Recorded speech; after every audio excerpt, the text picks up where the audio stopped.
Okay, hello, welcome back to the stream with me, Milo, and my pronouns are they, them.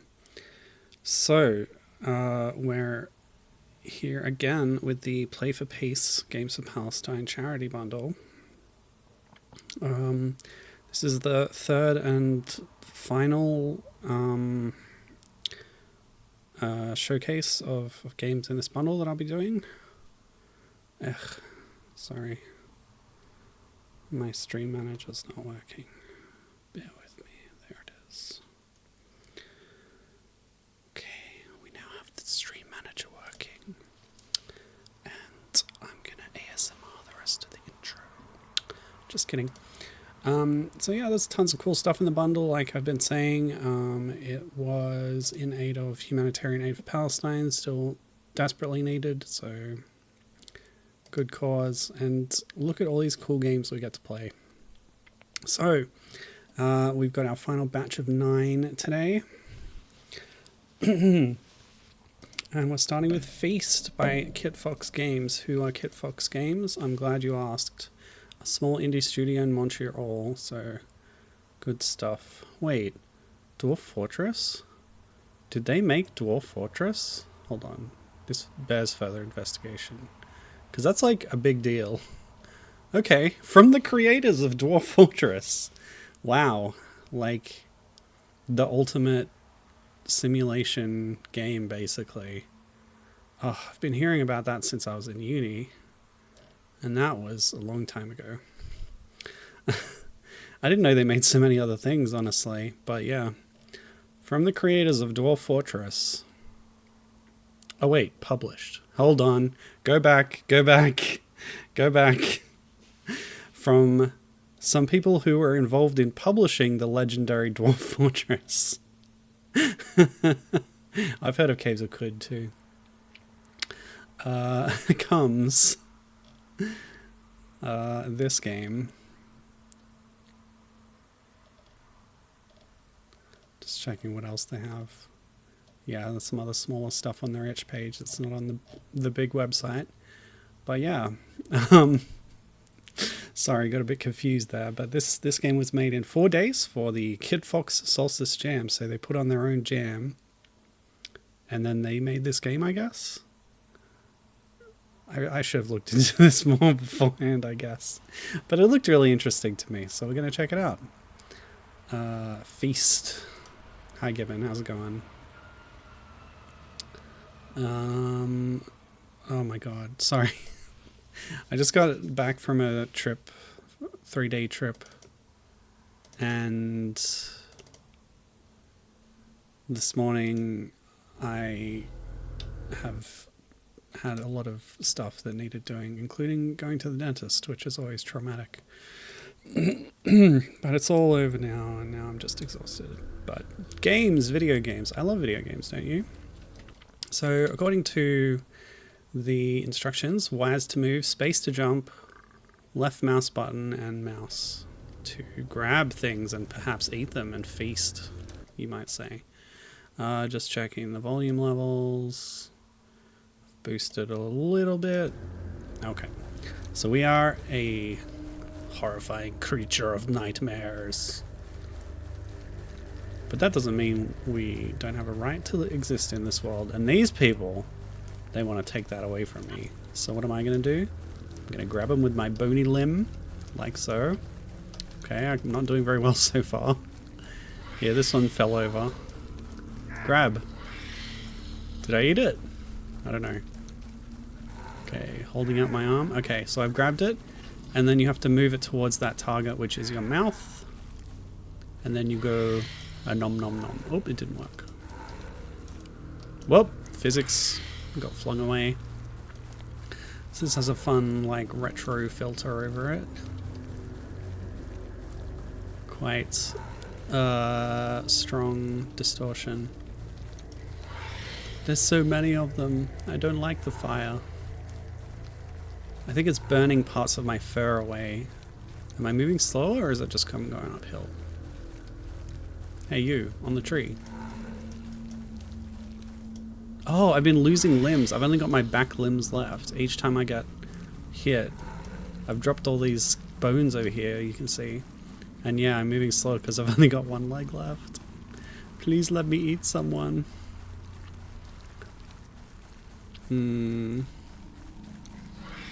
Let's find someone on their own. Oh, they're all together. No, don't work together. Let me devour you. Hey buddies. We're all friends here. No!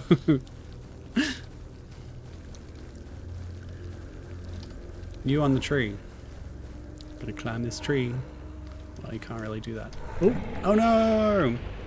I guess the villagers won. I guess.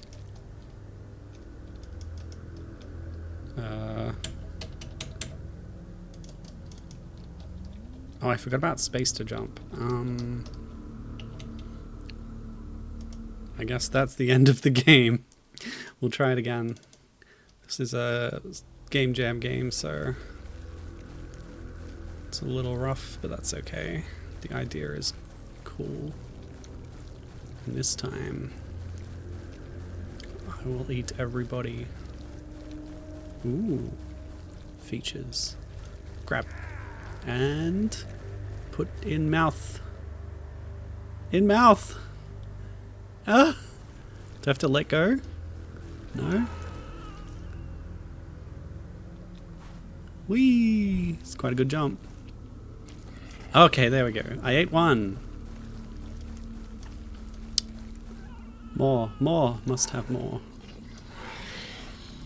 I guess I wasn't hitting that target very well. There we go. Yeah, as long as my extremely long forelimb is still intact. Oh, there it goes. Never mind. Oh, there are so many of them out there. I wonder if there's any kind of win state or other kind of ending condition where you just keep going until you get overwhelmed. Oh, did I grow my leg back? Yeah, I might have. Okay, that's cool. I don't think they're supposed to climb the tree. It's just a little quirk of... Oh! Oh boy, shouldn't get too close to the mob, eh? Nom nom nom nom nom. Jumpities! Oh, is this the edge of the map? No, just jumping off a slope is, well... It works properly with, like, physics or something, I guess. Okay, you. For the torches, and then, yeah, just hit the outskirts. Oh, I just ate villager Wilhelm, I guess, judging by that scream.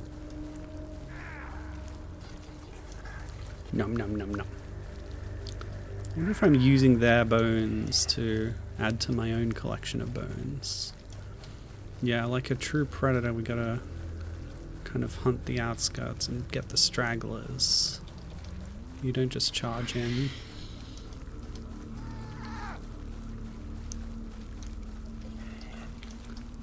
Hit and run tactics. Yeah, this is working. I don't know if I'm like getting bigger though. Oh, yep, in. There we go. Because like, I should have tried to remember how many legs I had, I guess. Because you do seem to regrow them if you eat after losing one. But I don't know if there's a maximum. You. Hello? Do you exist? That one's bugged out, I guess. Game jam things. Ah! Okay, okay. Yep. Oh, I did get hit on the way out there.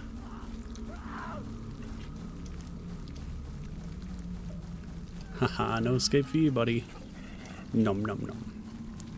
1, 2, 3, 4, 5, 6, 7, and then 8, counting the arms going forward.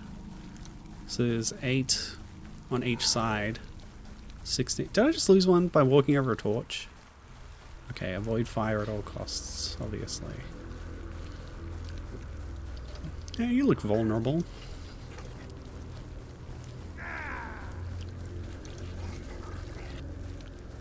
Hey, no fair. They're hiding up in the tree and throwing torches down at me. What's a monster to do? Nom nom nom nom nom. It's kind of Katamari-like. Only a lot more horrifying. Whee! Look at that lovely face. Can I be king of the mountain up here? Whoops. Yep, don't jump off asleep.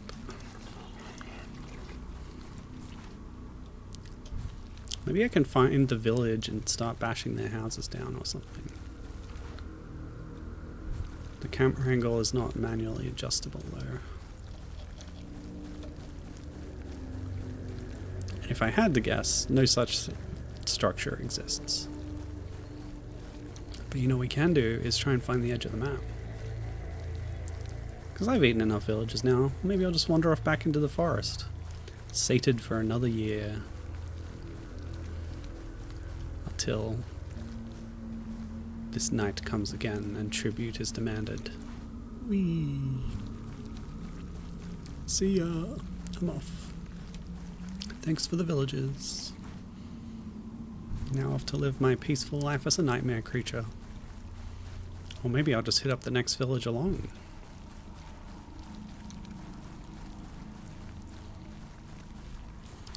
I've said this before, but I have strong memories in childhood of playing Windows 95 demo discs, and one of the things that stuck with me was Monster Truck Madness. I want to say 2, but I'm not sure. And there's like a racetrack that you can go around as a monster truck, and there's jumps and ponds and stuff. But you can also just drive up a hill and just go off into a huge generated like plains area of wilderness of the various hills and stuff. You can just drive into the countryside, and I found that really intriguing and compelling. Oh, here we go. We found the edge of the world, as we must. Well, I'm a spawn of the void, and now I return to it. Farewell! Oh, my bones are stretching out. This is somehow worse. And as I fall into eternity, we contemplate life, I guess. That my back legs are getting further and further away. I guess I'm still falling. I'm still falling. What's that? That's Moana, isn't it? That was a great little line. Now he jumps into the pit and he's like, ooh, ooh. And then he says, I'm still falling. Okay, it's starting to like jitter. Oh no, there we go. It's because I was moving, I guess. Oh no, the jittering's back. Oh, this time Escape quits the game. Well, there we go. That was Feast. I loved the concept and I loved breaking it. Yeah, cool stuff. Alright, thanks Kit Fox. Let's move on. Next one we've got is Quack on Ice by Trio Duck.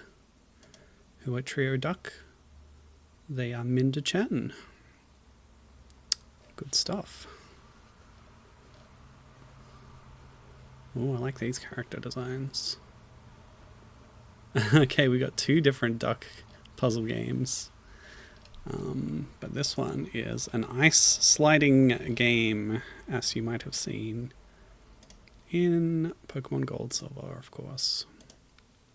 Or Alundra 2. No, Alundra 1, I think. I'm just getting the downloadable version. Oh yes, but we should read some instructions. 1 duck, 1 bread. Loads of ducks. Mouse click and WASD. And we have an undo button, very cool. And a skip level button if it's too tricky. That's very friendly. Okay. So we're going to capture this. The title of this says Bevy Jam 4. Hold on a sec. Oh yeah, that's listed here too. Don't know what Bevy Jam is, but It's a Game Jam game. Another one. Oh, hold on, there's a little bit of music. It's very soft. I'll boost it for you. I can't really hear it myself, but you'll be able to hear it better than me. Okay, click to choose the duck you're controlling, and then WASD around. Beautiful. Of course, when you have more than one duck, the clicking thing makes sense. Oh, I messed up. R to reset. Okay.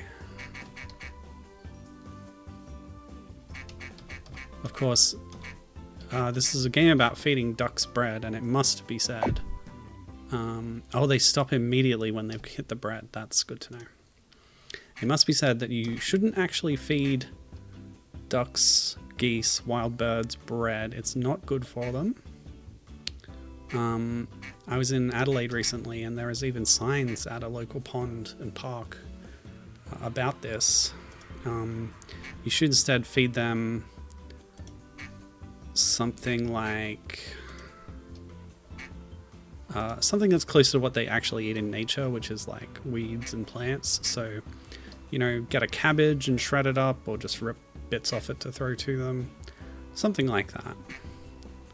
It's much better for them. Because they will go for the bread and eat it, but it's just not good for them, so you shouldn't do it. No matter how traditional it is. I can't believe I'm stuck already. Hold on. I've played Pokemon, but I haven't played Pokemon as more than one duck at a time. Hold on. Oh, the capture messed up. What's going on there? Sorry about that. Let me fix that. Why don't we just do this? Good enough? There's no options or anything. Yeah, apologies.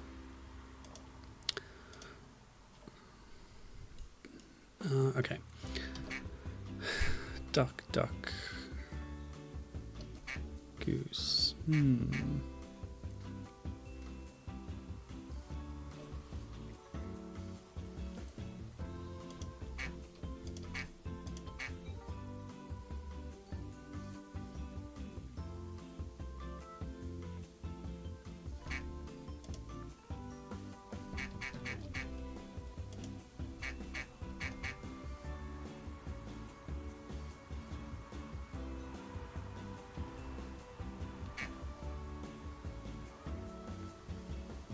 We must have to use the fact that they'll get stuck.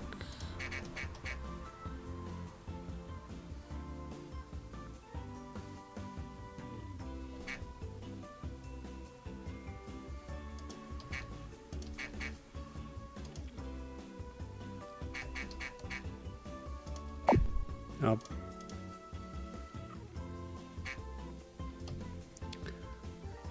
How is level 2 the hardest one? Any ideas?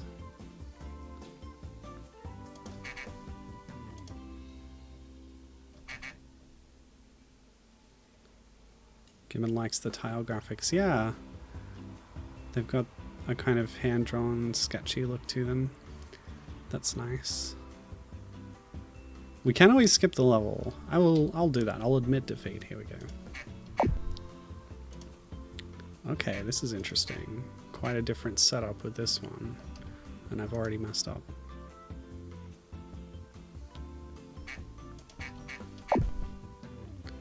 So you automatically grab that. Well, how do you get the last one out?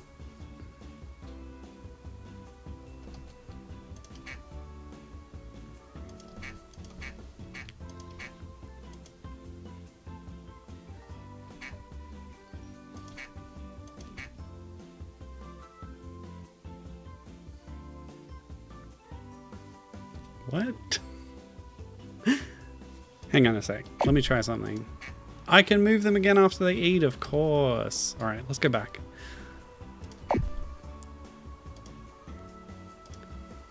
I figured once they were full and satisfied, they would be unable to move, but that's quite a different story. So Now that the full one, yeah, can be moved as a block there. Okay.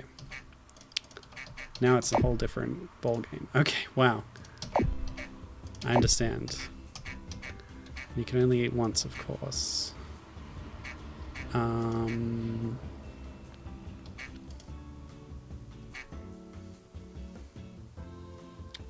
Okay. That always has to be the first move.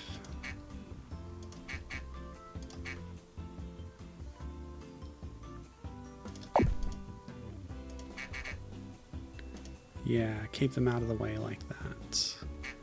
But then we want one to go back in, so this one can get here. Yeah, very satisfying. Okay. Now, I don't know how many levels there are, but I'm happy to keep going for a little bit longer. Ooh, okay. We need to clear this one out so these can escape for positioning reasons. So I can't just eat all of these. There we go.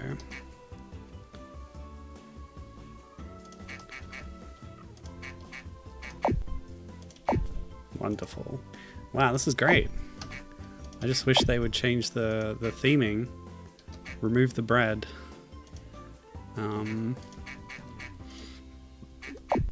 Change it to cabbage or whatever. That would be nice. Ooh. Ooh. Tricky. Okay, obviously we need to go... There's an extra space up here, so going up seems like the right move at first.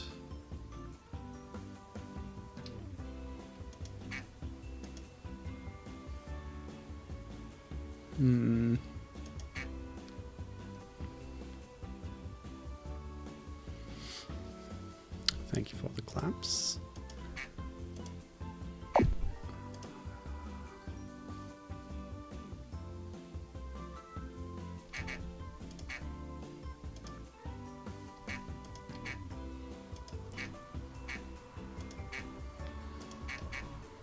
Puzzle games, am I right?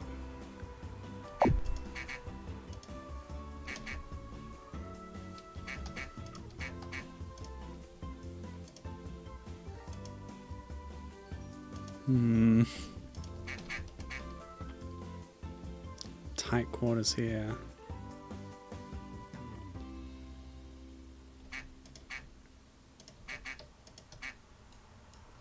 Yep, that didn't change anything. Maybe a different approach. Well, you can't get past step one if you go down first, so obviously we need to go up first. Just so boxed in. Boxes. Sokoban. Yeah, obviously the creator here. There we go. Likes the Sokoban puzzle games. And the ice element is just a twist on that. Okay.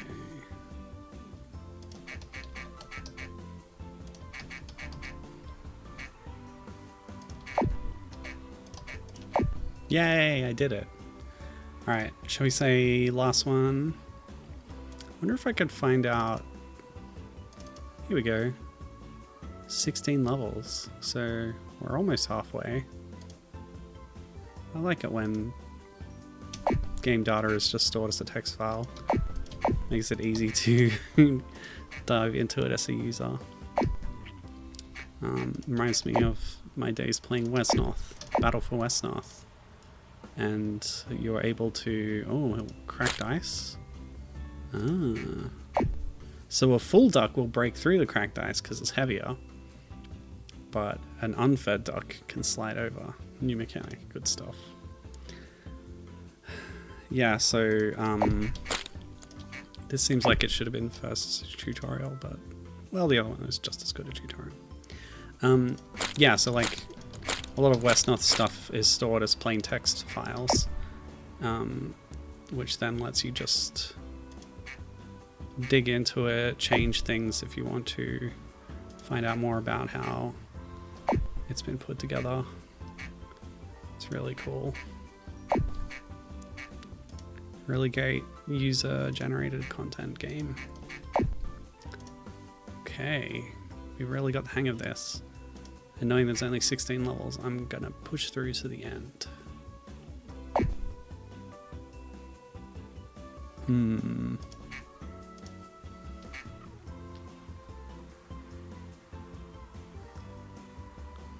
Okay.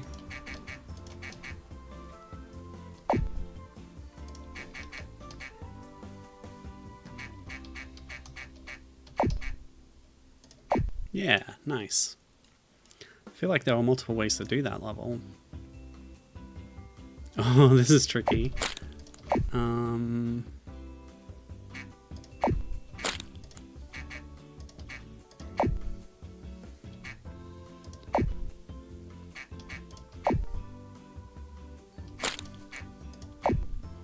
I didn't need to push that duck in the water, but it felt good to do it. Silly old duck. Okay. Of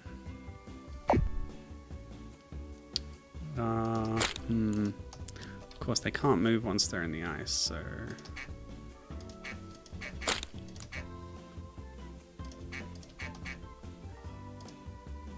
Ooh, let's do that. Get a bit more space.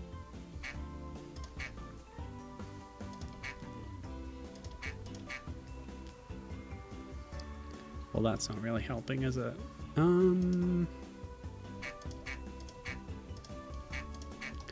Yeah, and feed them through that gap. Perfect. Ah, I love this. Oh, big duck. Bigger duck, more bread. But this one's already full, apparently. Okay, but this one will need all the bread it can get.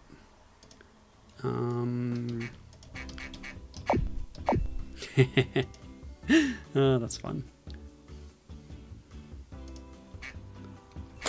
Right, so we need a coherent grid of 4 to break this one through.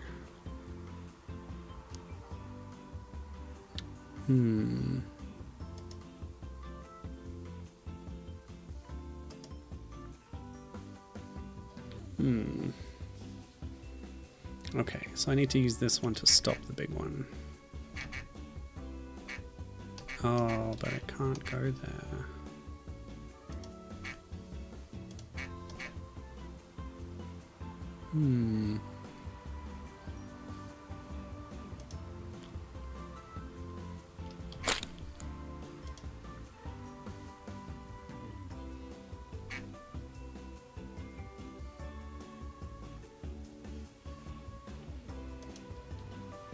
Oh, hi Captain, how's it going?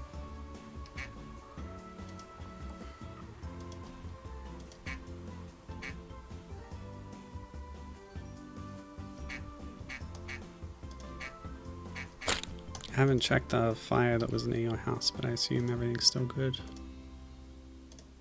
I was checking the fires app a lot because where I was on the weekend had a huge bushfire near it as well. We almost didn't make it. It was me and my brother driving to see my parents, and we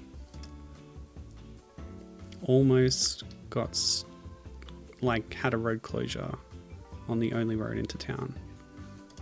And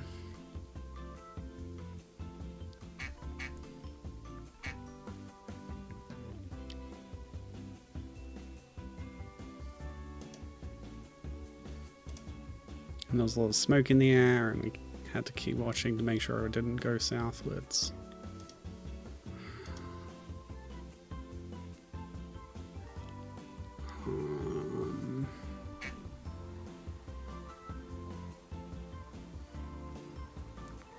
So any of these spaces would be safe for the big duck to sit on because it needs the 4 cracked bits.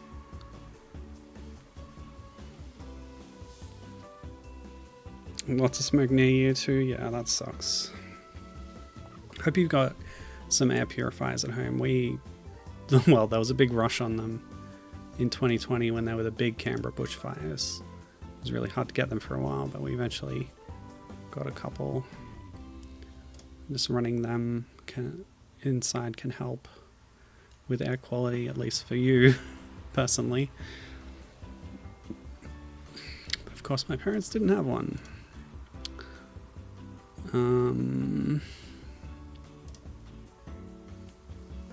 We can't stop here. This is the final level, I think.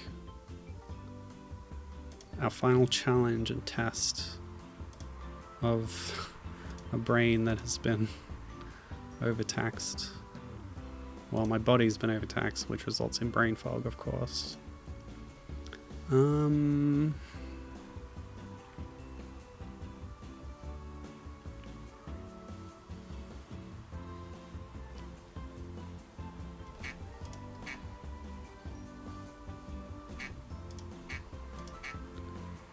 This is new.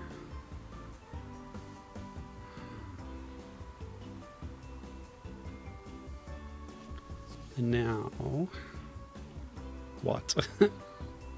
No air purifiers, just lots of coughing. I recommend getting one. Gibbon can back me up on that. Having had fires in her area.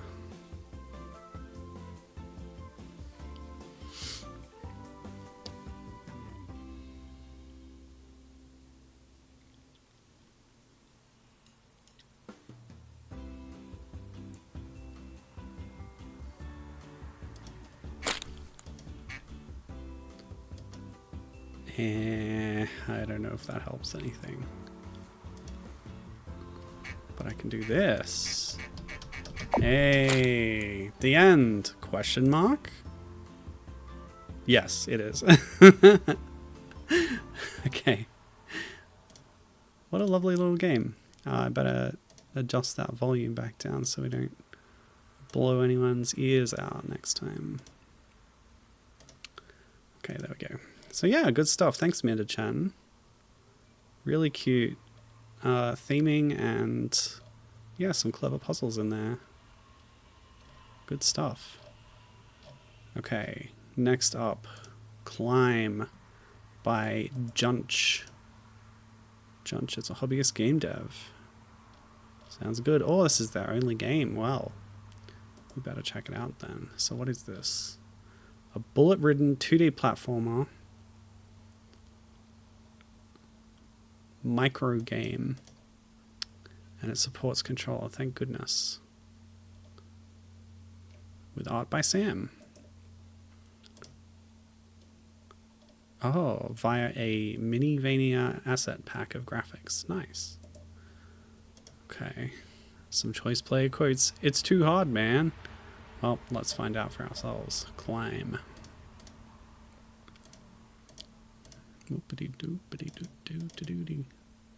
Climb.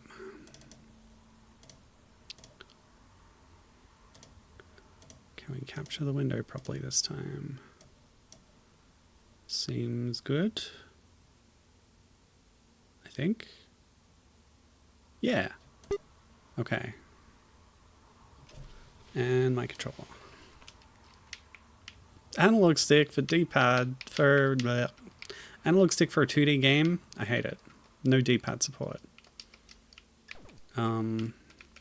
I would like to register my displeasure at this choice. But that's okay. How do I interact with these? Hold on. Check the controls. A and D move left and right, space to jump, mouse to look, mouse left to shoot. So does that mean, oh yes, so my analog stick in this case, instead of the mouse, will point the sword in a direction and we can shoot in any direction. Okay, cool.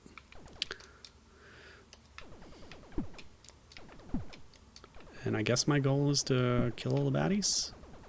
Some of them are shooting at me, of course.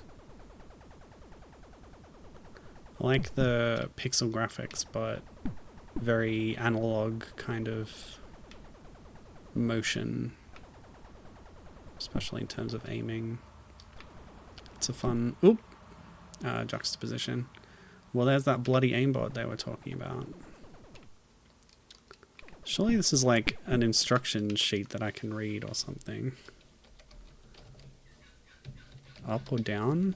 No? Enter? Space? Can I click on it? Like, what's this arrow for? E. Ah, S. Shoot the wall to break out a friend. S would be down in WASD, but down on the control pad didn't do anything.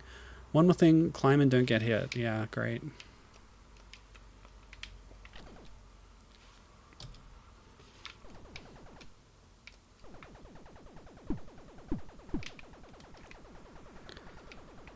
There doesn't seem to be any restriction on constantly shooting, so I might as well keep doing it.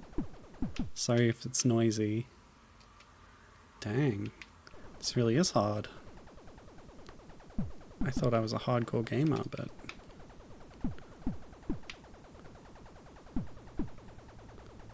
not as hardcore as I should be. Oh, dang it. I didn't see the bullet coming. I think it communicates pretty well about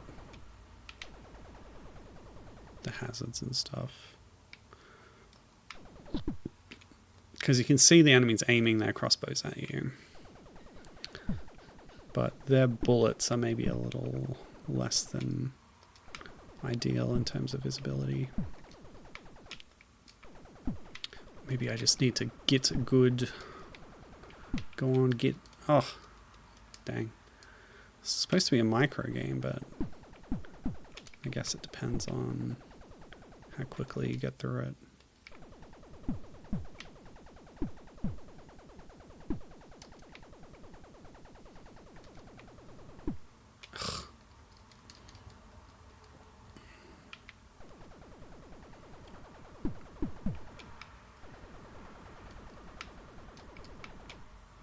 Oh, while you're shooting, your jump height is restricted. Interesting. So there is a penalty to just firing all the time. No move speed penalty, but definitely a jump height penalty. Wonder if you get different weapons. Oh, the one off screen sniping you is just rough. Unless it was that other guy at the edge of the platform. Ugh. Okay. I'm learning. Lessons are learned each time. Death is your reward. Yeah, I keep going too fast up. Okay.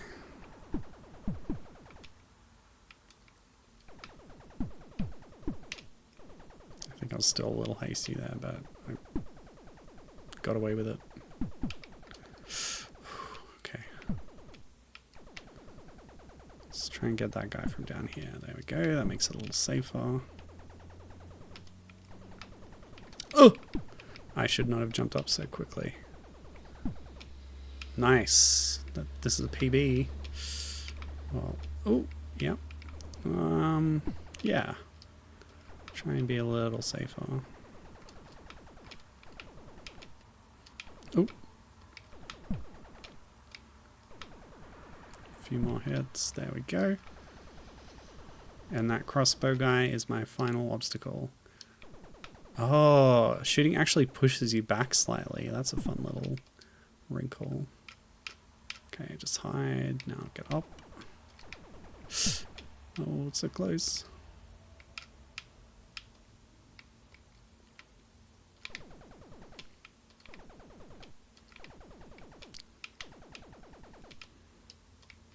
It's tense. We did it.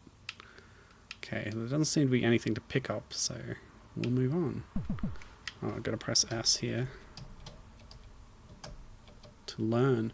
Shooting your sword down and jumping boosts you up. Whoa, Cave Story style. I love it. That was a really cool thing about Cave Story, the machine gun. You get a little bit of height by shooting downwards. Now it's become a platforming necessity in this game.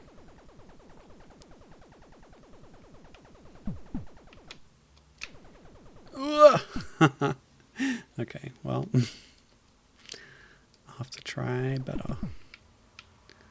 It's a little hard. Oh yeah, shooting downwards while you're on the upwards jump momentum gives you a lot higher jumps. So that's good to know. But we do want to clear out some enemies before we make that jump. Otherwise it's just a death sentence. Oh god. Actually need to claw it here. Would this be easier with... yeah, with mouse and keyboard. Okay. I'll use it for a little bit, but my wrist doesn't always like mouse and keyboard.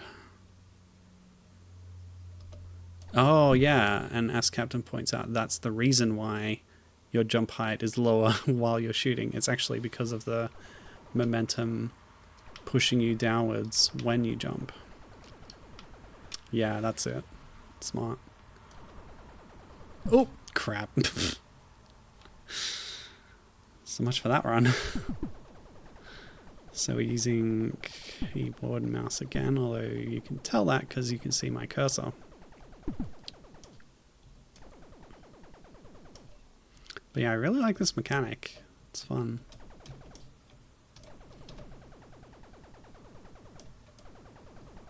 Oh, really? Didn't see it.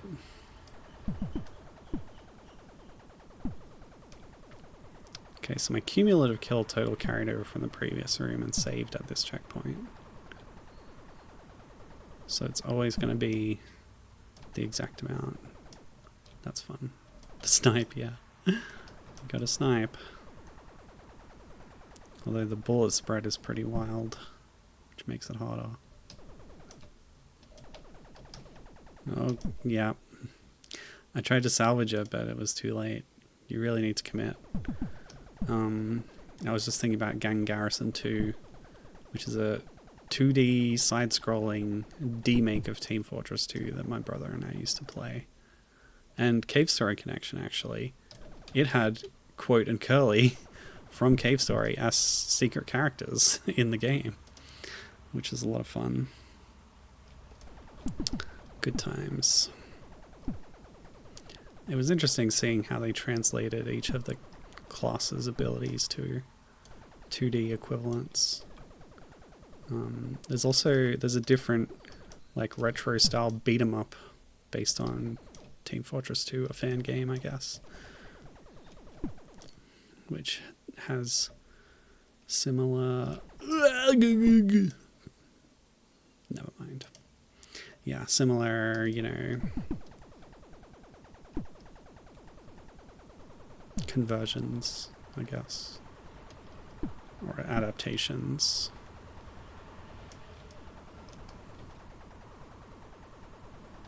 Ugh! Rude.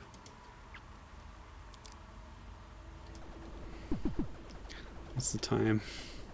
Shall I move on after clearing this room? Don't know how many rooms there are. I can check the screenshots, I guess.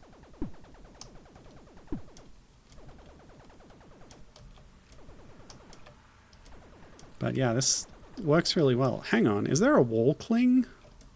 What was that? Whoops. Clicked on OBS by mistake. Was it supposed to do that, or was that a bug? Ah! Let's experiment a little. Oh, well, let's not experiment, I guess. Ugh. I definitely got stuck on the side of that thing. I don't know if it's intentional. Is it to do with the orange surface? Maybe there's a ledge mantling mechanic? Doesn't seem like it. I think I just got stuck. Oh, why did I do that? Very reckless of me. Okay. Ultimate careful play. Sniping.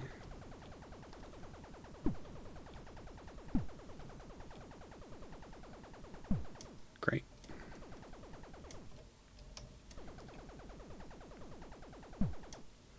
Yeah, they don't even try to shoot you if you're too far away. Which definitely works to my advantage. No, okay. Get the run up, or... Let's shoot this out while they're standing over it, so they fall onto the spikes. Perfect. Okay. This is the best chance I've had. Snipe this guy, and I think we're clear. Oh, there's a few more. The zombies. That's okay, we saved it. Forgive the gamer noises. Okay. Yeah. Okay. Oh boy. Yeah. I don't like this part. It's so hard. It's too hard. Okay, finally.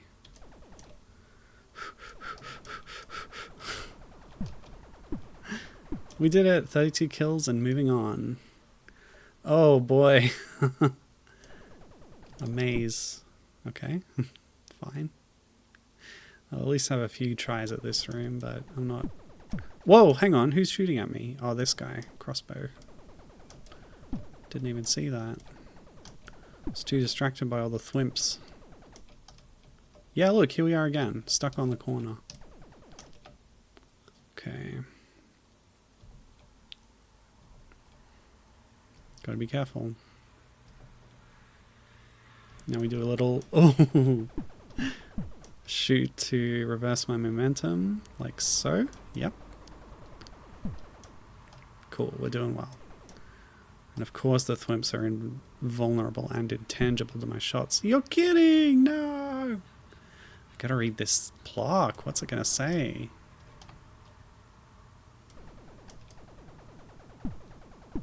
Oh. This really is hard. Also, there's another enemy out there we haven't interacted with yet. Oh, it's shooting bullets too. What a jerk. These little bird things or whatever? Ugh. Alright, let's finish there. Okay. Really cool game. I enjoy that a lot. We'll do a quick check of the... before I close it. Quick check of the screenshots. So, I did that room. Same room. Second room. Not spoiling too much. Single life challenge. 5 levels. Oh, it's only 5 levels. I'm on the 3rd one. I guess we'll keep trying a little bit, maybe.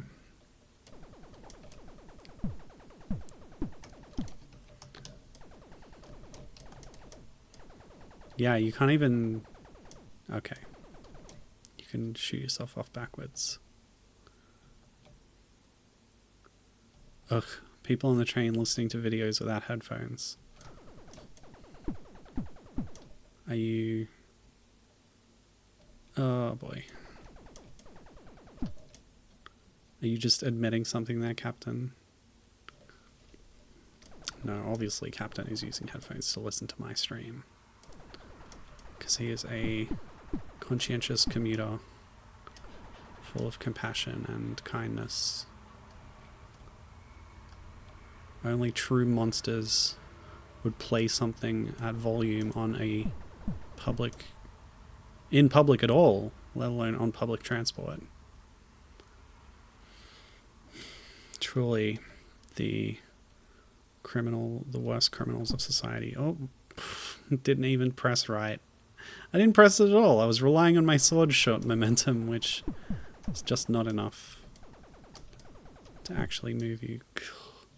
Alright, I'm done. Otherwise we'll be here all day. I gotta stop.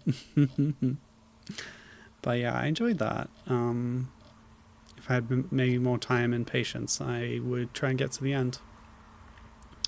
So what's up next? But also the mouse and keyboard thing. I gotta think about my wrists. Yeah, that's my excuse.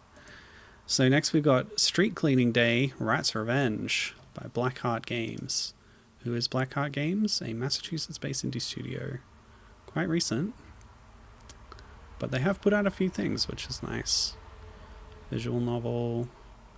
A ball-dropping Plink Idol. So it's like Peggle. Oh, I love Peggle. Okay, that's fun. And a terraforming adventure. But what is this? This looks like a top-down, like a shooter thing. I have to remind myself because it's been a while since I put this together. Wave shooter, yeah, like a twin stick thing, I guess. And it's got a rat, so bonus points. Let's try it out. Street Cleaning Day.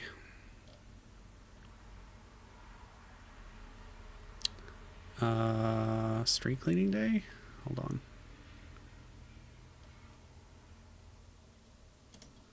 Did this one not have a download? No, it doesn't. Okay, this is a browser one, so I'm gonna do this.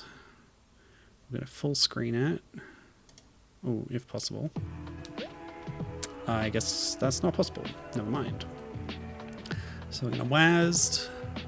Your flea pipe will shoot automatically when you're in range, though you can play manually if you want to. Oh, and there's a stick, so let's use stick. Make it to the end before you die. Get coins. Got it. Can we... Yeah, make that bigger. Read the tale. The story. Beloved pizza. The rat needs that pizza.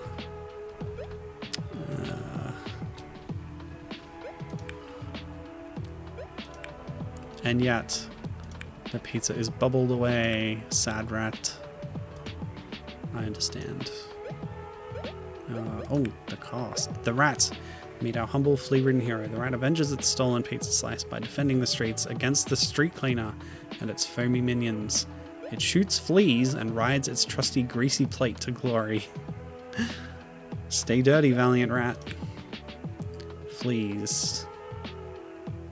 A valiant act of self-sacrifice. They are the projectile. Pizza. I had pizza last night. It was great.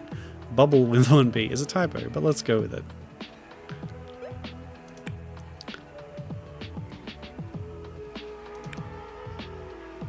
Walter is water.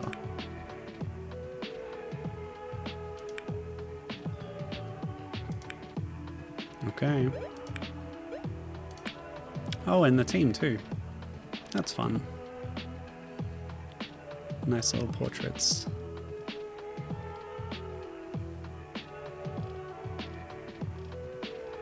Oh wait, volume check. Looks a little loud. I'll turn it down a smidge. Okay, let's play. 10 waves on boss. Let's go. Now stick works. So this is another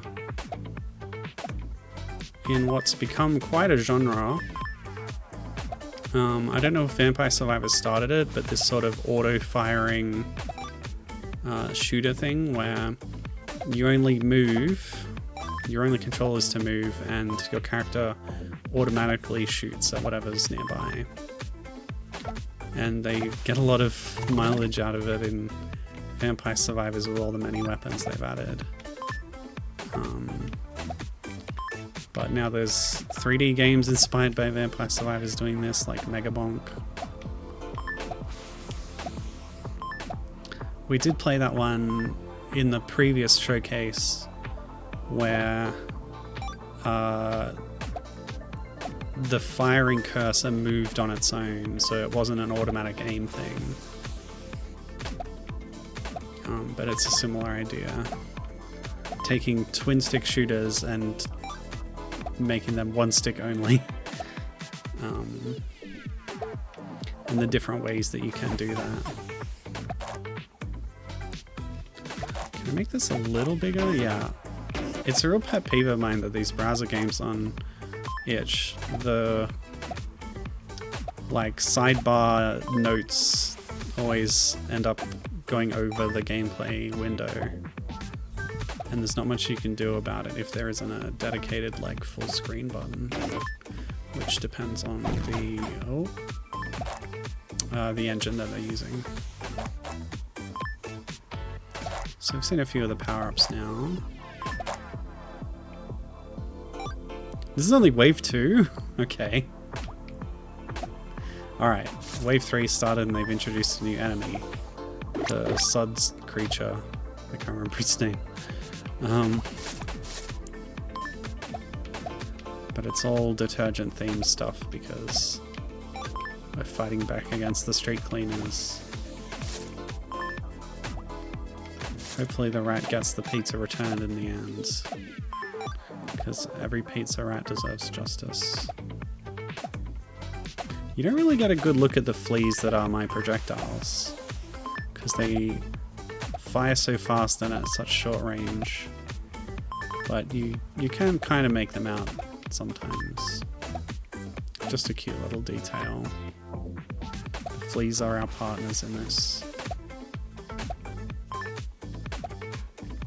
Hang on, didn't it say I would get a chance to use this money to buy a praise or something? Haven't seen any evidence of that so far. I guess it'll be at certain wave milestones. Maybe after 5. So we better save up. I think investing in faster reload speed will be a good one. Well, here we go. Finally getting situations where there's multiple enemies on screen that we're moving around. Took until wave 4. Oops. We also have a really good health bar, really big health bar, so... Yo. Close up an aircon, okay? Oh yeah, that sounds good. It is getting warm. Thank you.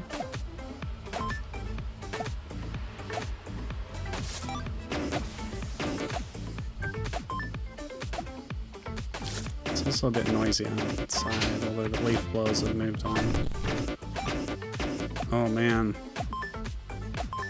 I gotta do better. Difficulty's actually picking up. And my magnets run out. Curses. Now I really need those health drops. Okay, so these ones blow up after you hit them twice. Oh! No! I got cleaned. Oh, it's a roguelite, I see. So we get new powers between lives. Seize enemies earlier. Does that make your range better? Or... Regen. Oh, regen's nice. But I'd love a magnet. I pretty much always pick a tracked orb in Vampire Survivors. I almost said Rat Survivors. More power-ups would be good too. Oh, yeah. Speed is what I wanted. Speed and range. Yep, that's a good set. Can we get to the boss over 10 waves? Looks like you're meant to die on your first few runs because you're just not strong enough. And then we use our gains to get stronger to get to the end. Classic roguelite. How polished does this feel? Good question. I would say it does feel quite polished. Look how many, like, turning frames the rat has. Okay, maybe it's hard when I'm so fast. And the movement is responsive. So yeah, I'd say it feels really good. It's got a nice style to it. We've only got just the one background and, you know, a few graphics, but these added, like, effects with the clouds and the little, yeah, the little burst when you pick up a power-up. It's all got nice attention to detail, I would say. Wait, what city are we in? What are these coins? These are not American coins. So Pizza Rat, the original mean Pizza Rat, is from New York, I believe. So we must be somewhere else.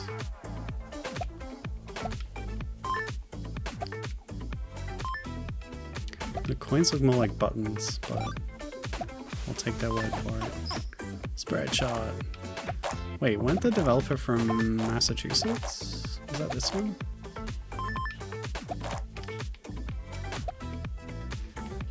Wow, making the coins distinctive is never a bad thing.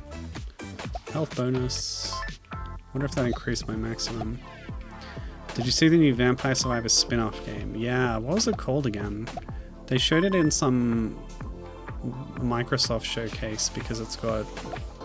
Oh, I don't know if it even has timed exclusivity, but they got the right to show it off, I guess. Maybe rats use their own currency. Right. We're not grabbing human coins, we're getting whatever's precious to a rat. Maybe they're pepperoni slices that are tradable as currency. Yeah, I don't remember the name of it, but it was a Vampire Survivors spin-off in the form of a first-person dungeon crawler, which is a genre I kind of have no interest in, so I wasn't really, that keen on the Vampire Survivors game itself as an expression of that.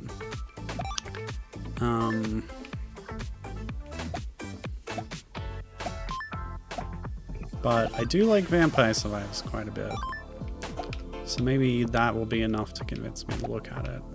I've just finished getting all the stuff from the new update, which expanded the Castlevania DLC and added a bunch of more base game stuff as well. Oh, and it added a new collaboration with Balatro, which, you know, I know nothing about Balatro, I don't care about it, but hey, more Vampire Survivors content for me to play is not a bad thing in my book. I've played the Emerald Diorama, which was based on Saga, the Among Us collab DLC in Vampire Survivors, which is also a game I've never played and don't care about.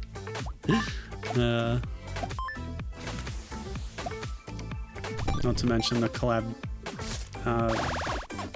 quest lines in Another Eden about games that I have no interest in, like Persona.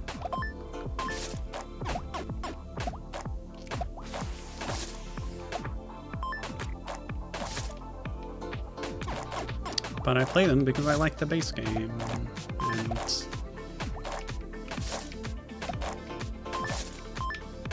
it adds more stuff from that, obviously. Vampire Crawlers, that makes sense, dungeon crawler.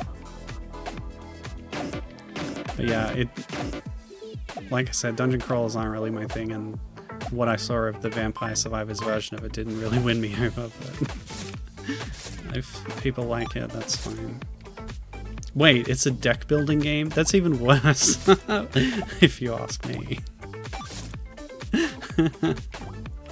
Another genre I can't stand. So it's like...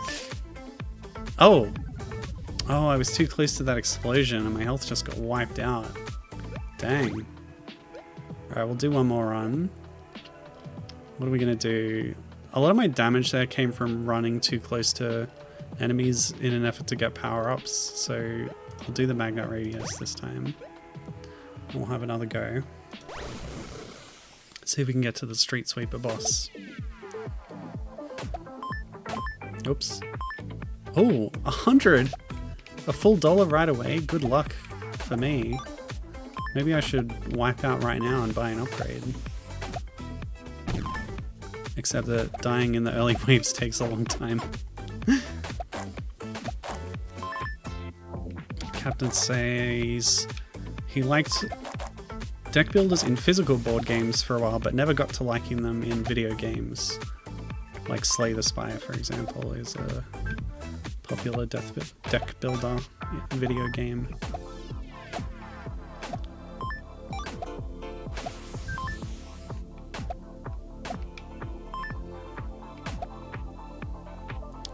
Yeah. Like...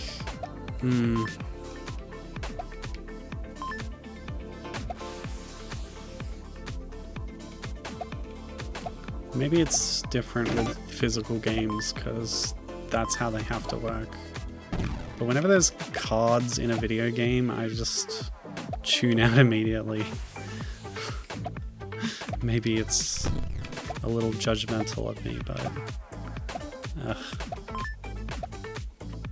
And I did beat the King of Cards card game in Shovel Knight, King Knight mode. But I didn't like it. I didn't like doing it.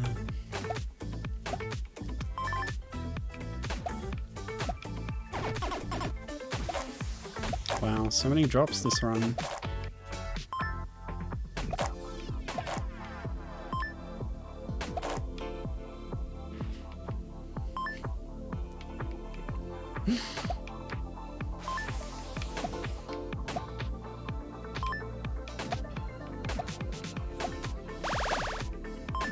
Hey, I'm allowed to not like things.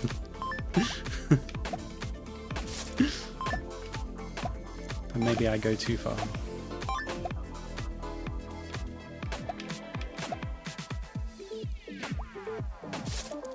Captain played too much Dominion and fell out of love with deck builders. I think I've played that a few times, but yeah. I didn't overplay it.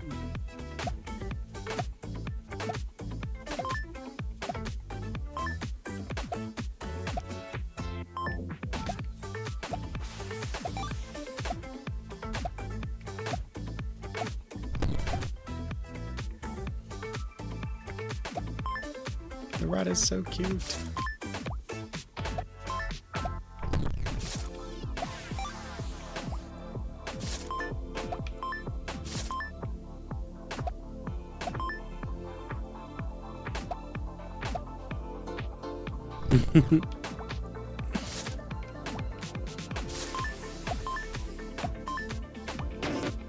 Ah.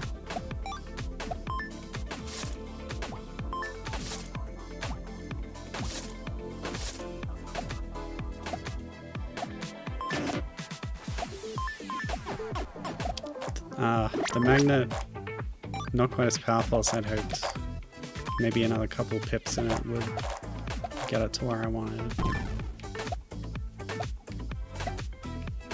This is my final run. I have to do it all now without getting any more upgrades.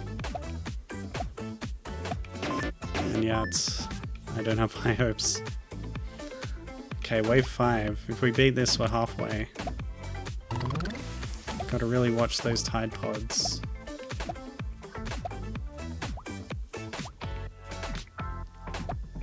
Too bad they don't hurt the other mobs. That kind of interaction is always fun. Ooh, yeah, that's great. Finally got a good use out of one of the TNT drops. Oh wow. Surely didn't need both of those at once, but might as well pick them up before they disappear.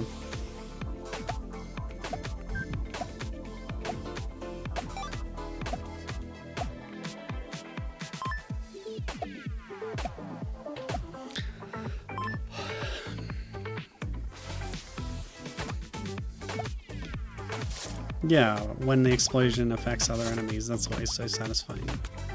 Especially if you can get a chain reaction out of it. It would be too powerful in this game, I think. Because everything's quite enclosed and you're supposed to be overrun by mobs kind of thing. I guess they could adjust the spawn rate to deal with that, but yeah. Oh! Was I really that close? And it's an instant kill, by the way. Yeesh. That's too harsh. Yeah, we can't continue from that. But that was good. Street cleaning day, really fun. With a bit more time, we obviously could have made it through, I'm sure. There's the street sweeper boss. Yeah, the floods, what are they called? The incubators or whatever. The ones that blow up, they're so fun to just play with. It makes no sense because it so easily kills the infection form once, but yeah. So yeah, street clean day. Good stuff. Very cute. And a good loop to it. But I was a little bothered by the sidebars and the way I had to capture it. So make a downloader, please. Download a version. Alright, up next we got Rusty Flesh by Wasteland Games. This is marked horror, although it's quite sort of pixely in terms of what gore is there, so but yeah, either way be warned. So what are we... Yeah, so they're mostly using GB Studio, as well as doing localizing. But they've got a few Game Boy homebrews here. Looks cool. And this is the latest one, Rusty Flesh, and they're charging for it. So that indicates they've got confidence in it, which is nice. You don't jump, you switch gravity. It's inspired by VVV. Retro futuristic. Mystery. The Grampus is the ship's name. So this is a Game Boy ROM, I believe. So what was I using for that? Same Boy, I think. Yeah, we can change this so I can see things a little better.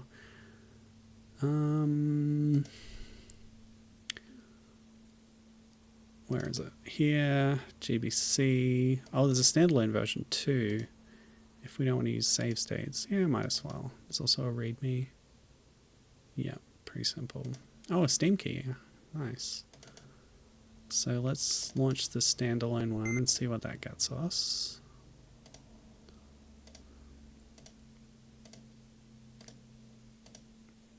Hello? Oh, that's not working very well. Alright, I'll use my own emulator then. I didn't check this one, I guess. Hold on. Same Boy. Magic Mouse. I think I can drag onto Same Boy. Like this? Yeah, there we go. And then I'll capture it. Oh, it looks different now. Hold on, you gotta see the thing. Where's the resort? Hold on. Well, now that I'm capturing it, I could just drag then. Do this. Because there's just a logo. Train is moving, gonna drop out soon. Okay, cool. No worries. So, oh, this is acting like a Super Game Boy. That's the thing. No, I want it to be a Game Boy Color. Well, let's just check what it looks like. I also want to turn off the border, actually, if it's not going to display anything. So what's it supposed to... Yeah, it's got quite a bit of color to it. But it looks like it's sort of backwards compatible with Game Boy and Super Game Boy with these auto palettes, which is nice. A nice thing to have. Graphic options. Oh, how do I... Yeah, Game Boy Color. Okay. I guess that's enough to do that. Yeah. Okay.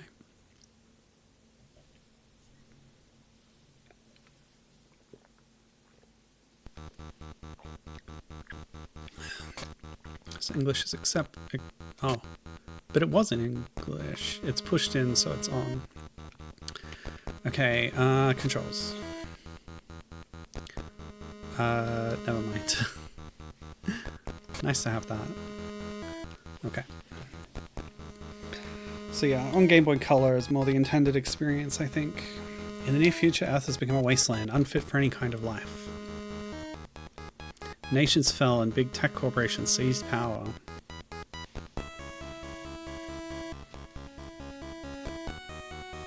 They had been getting ready for this. They built massive spaceships where a few chosen ones would travel for hundreds of years looking for a new home. The Grampus was one of these ships.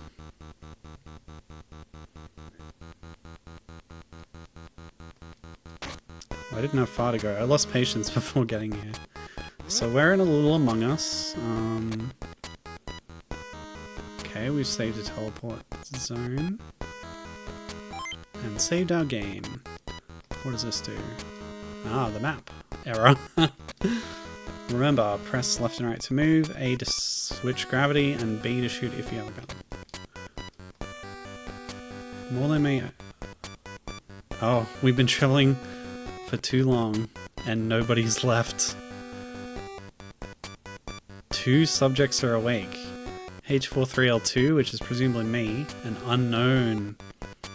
Other entities unknown. Oh, spooky. I like it.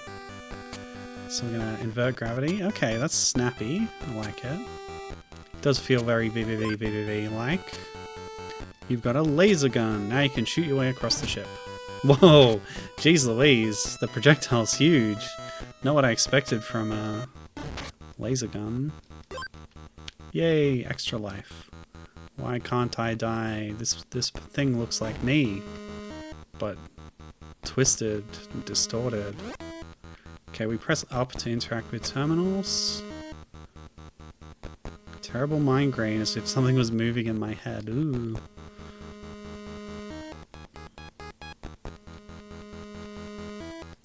Oh.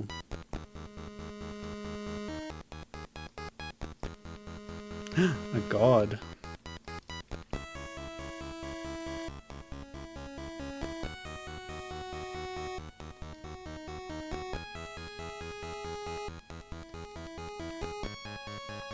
Spooky.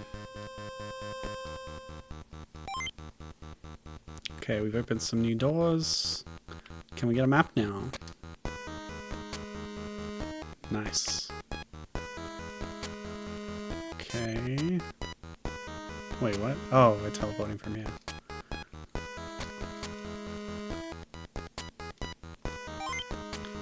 Okay, you can match through the menus, which is nice. I like the green and black look of the terminals. It's cute. GEC. Register teleport points.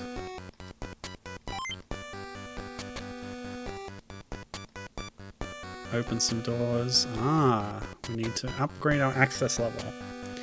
Comes from the control bridge, so we've manually locked it. Maybe too late. Whoa. You belong to me. A message from the god, I guess.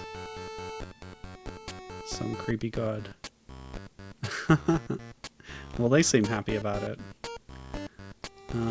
We don't have engineer permission. Dang. Let's check out some of the other areas before we decide which way to go, since this is a hub. Ooh, hello. Just to check. Okay, well, we need light to go through there. Let's go to the spooky zone. Oh. It's too hot, but there is a fan. What?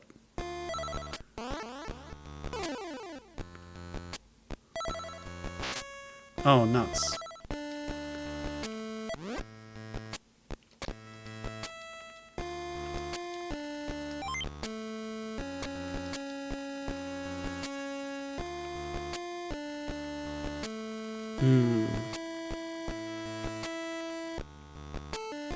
So the areas are pretty small, I guess.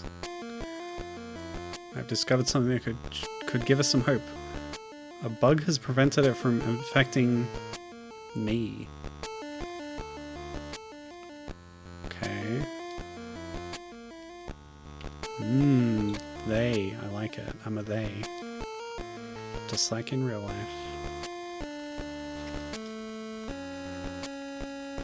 Even with the help, some places are too hot.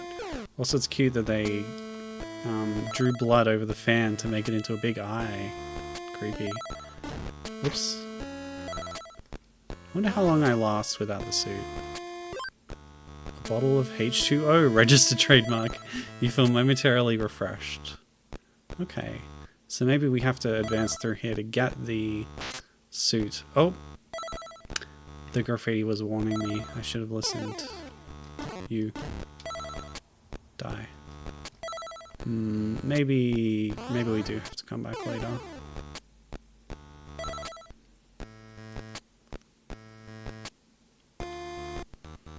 Which means we'll go this way first.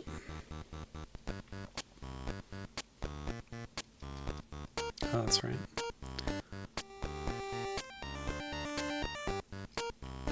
Oh, a bit of slowdown there, is that?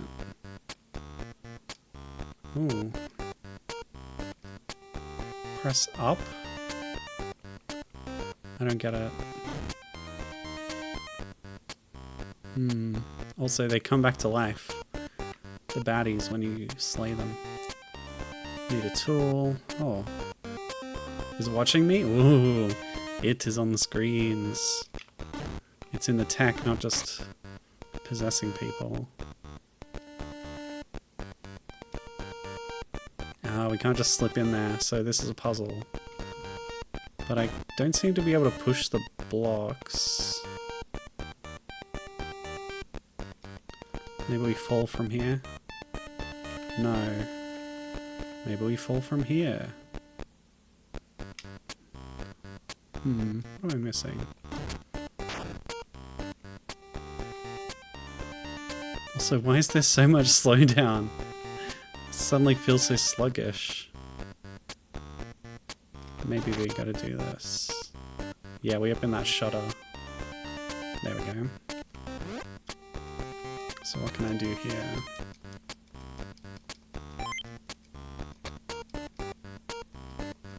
Error. Nuts. Collision against unknown entity detected. Date irrelevant, damage irrelevant. Course was not altered. Okay.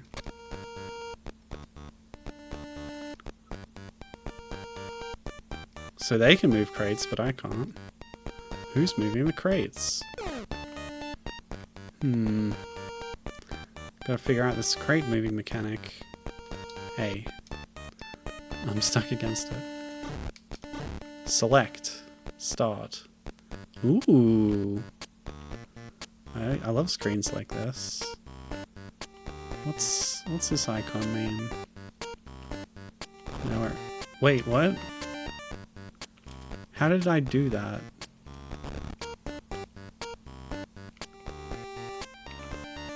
What? Oh, hang on.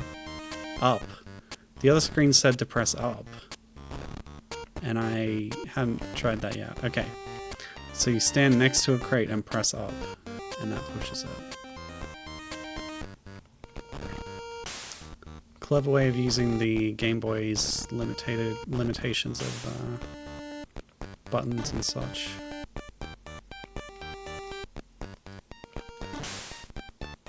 Yeah. Ah! Okay. It didn't come closer. That's nice. I kind of want to go up though. To see what's up there. Okay, that's a lot of blood. Let's go down. Oh, I gotta do this again? Alright, we'll do this first then. Hey you. Ah! It doesn't slow it down! I mean, it only slows it down. Creepy.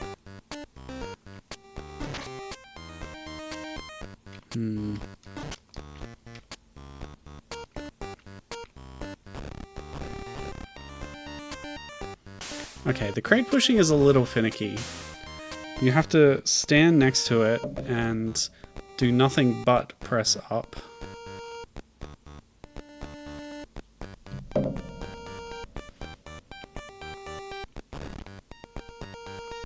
There we go. So yeah, this is cute. It uses VVV gravity flipping mechanics, but in a bit of a different way, because I guess it's more... You've got more actions you can do. Like, 6Vs was very simple by design. Well, there's only one room back there, so I better go back that way before continuing this way, because there's another exit over there. So I'll save the progress.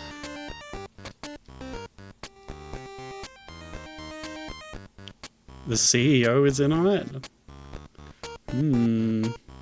Yeah, the CEO's never wrong, sure.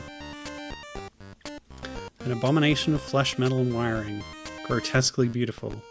I'm giving my body and soul to it as an offering. Classic. Alright, let's go back. Oops! You're kidding. Oh, and I can't even go back. Can I warp? From a terminal, okay. Let's do that. We can always warp back here when we're done. Yeah, okay. I haven't done a warp yet. Oh, very simple. Okay. And this room, for whatever reason, is just super laggy. I guess the game can barely handle having two boxes as well as one Among Us on screen. It's just too much for the poor little Game Boy to handle. Okay. So yeah, we want to go right from here.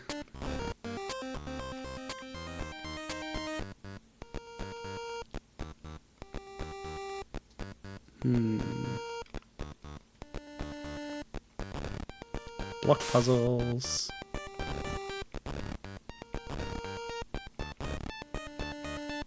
So it gets a little confused if you push other inputs. And it has to be right up against the button. But yeah, I love VVV. Healths. So riffing on it is a fun thing to do. Okay. An extra life. They're not worth much. Oh wait, we want to warp. Oh, so I need to go to that other terminal.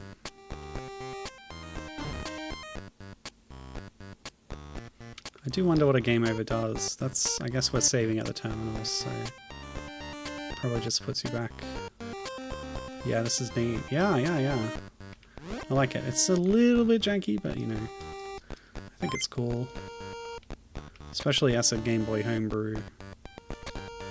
Okay, so we're going to make new progress by going this way. I'm guessing I can't push the metal bounded boxes. What's the deal here? We want to push the boxes to get to that breakable spot. I don't know what that did. Oh, it opened the shutter in the other room, I guess. So what's this? New achievement unlocked. Sneaky rat. You entered the vents. Oh, like an isometric top-down section. We're blaster mastering now.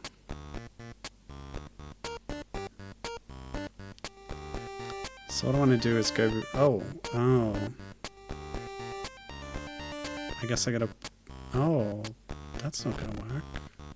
I guess I'm stuck. I have to go through the vents. Should have checked what that button did, but I wouldn't have been able to, I think. Hang on. I think this is possible.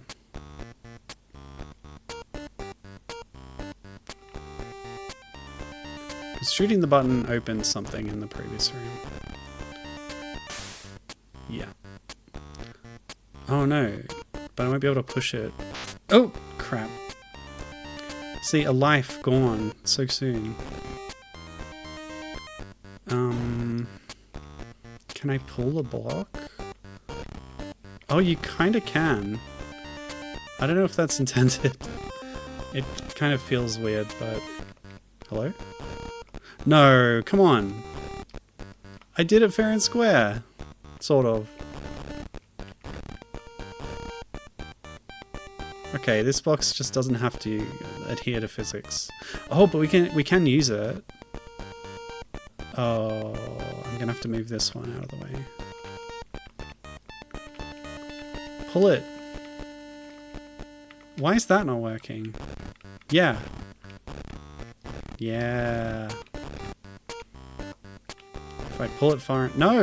If I pull it far enough, I can slip in behind it and then go back to the right. This really feels unintended.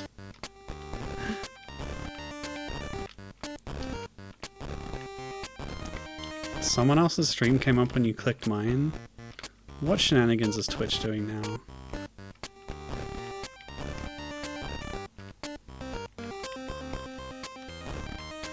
Is this another bit about what ad you got? Okay. One more.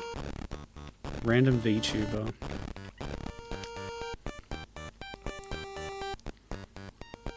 I was considering... I don't know how hard it is to set up a VTuber. Excuse me? I fell through the crate? Okay, it really doesn't want me to do this. So let's just go in the vents. What I was considering was putting a VTube avatar and a PNG tube avatar and a live camera feed all at the same time, just to be silly about it. Okay, so it puts me back where I last saved. Oh, and now I'm walking with my head on the ceiling. They're charging $8 for this game, by the way. No, it's fine. Oh yeah, last time I warped from there, and I don't want to do this block puzzle again, so I'll warp again. This time we'll hit the switch and then backtrack, and we'll avoid all the mess. Okay. Die.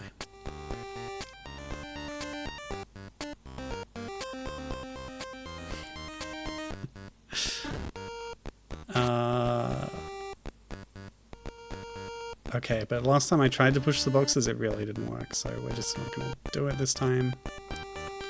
Please no VTuber, yeah. I don't even know how, I don't really want to. I just thought it would be funny to combine it with other things. Oh, unless it's Squawks the Parrot VTuber. There's a market for that.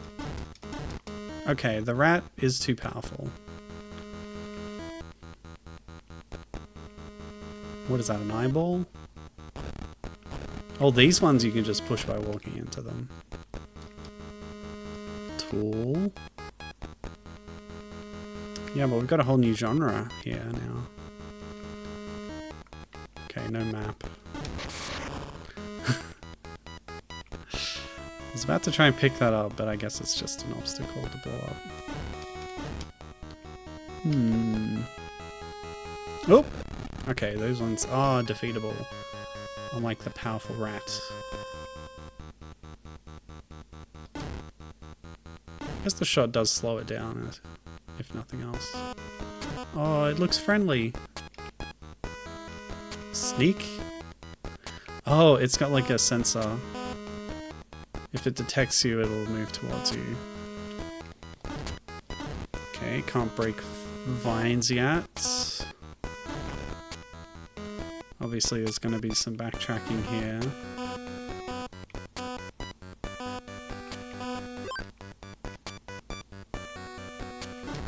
What? Was that room just for a one-up?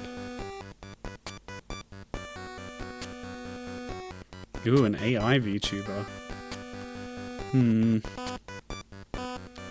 Well, that's definitely not me.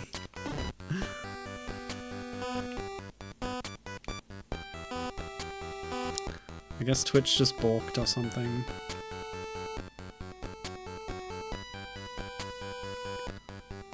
Was there another way I could go?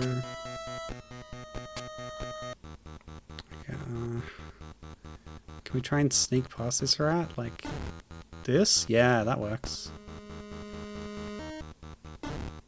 Oh! Rude. Okay.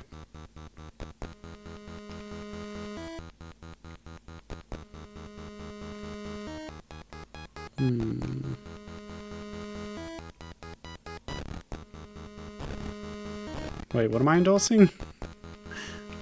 I never agreed to that.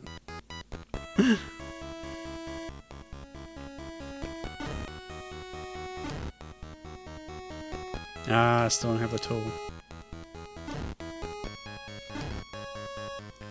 Yeah, the slowing down the enemies is an interesting mechanic. I guess we'll go this way, but I could open the other way.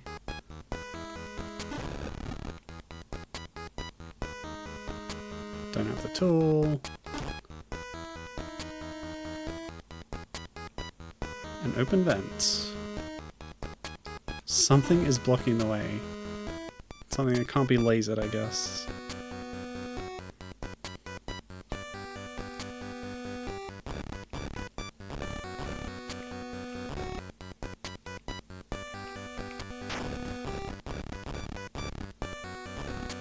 Block pushing puzzles. Also, we had an ice puzzle before, which reminded me of a Alundra, of course.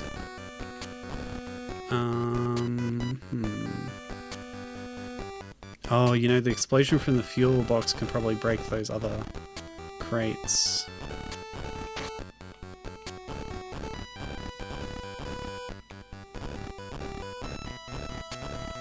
It wasn't in this game, it was a separate game that was all about ice puzzles. It was fun, it was fun, it was about ducks. Oh, no reward for solving this puzzle? I don't get it.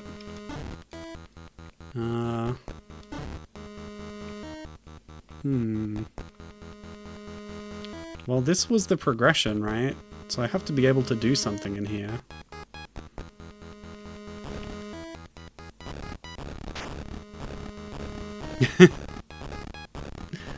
It was not a nightmare, it was cute. There were ducks. Okay, the tool was needed up there. Something was blocking a vent.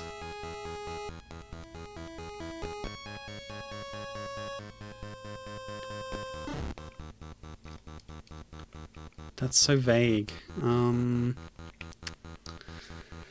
don't know what to do now. And I don't have a map. Now, I didn't actually check this. Yeah, okay. Is a laser gun a tool? Surely you can blast that open. No, this is not a game that follows facts and logic. It's a video game, in other words. Oh god. Stupid rats. Yeah. I don't know, I'm kind of stuck. I feel like I've been everywhere, but there's just a lot of dead ends. Was there another way I could go back in the 2D sections? Ugh. Forget it. Maybe we should move on anyway. We've done a little bit of a recce in this one. Oh yeah, head walking again. Fun bug.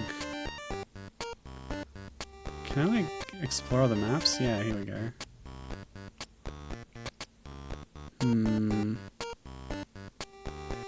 Well, yes, I do enjoy Metroid-style games, but playing through the whole thing is not in my remit for today's stream. So I think we might leave it there, but that was Rusty Flesh. It looks cool. I like the experimenting with mechanics. There's a vine area. The fact that it runs on a real Game Boy Color is always impressive. Yeah, so that's good stuff. Worth another look at some point, I'm sure. Okay, next up, we've got Brendan Koff's Putting Challenge. I am unsure of how to pronounce his name, if anyone can help. Professional critic and academic amateur game developer. A classic. So it looks like we've got some bitsy stuff here. I love that.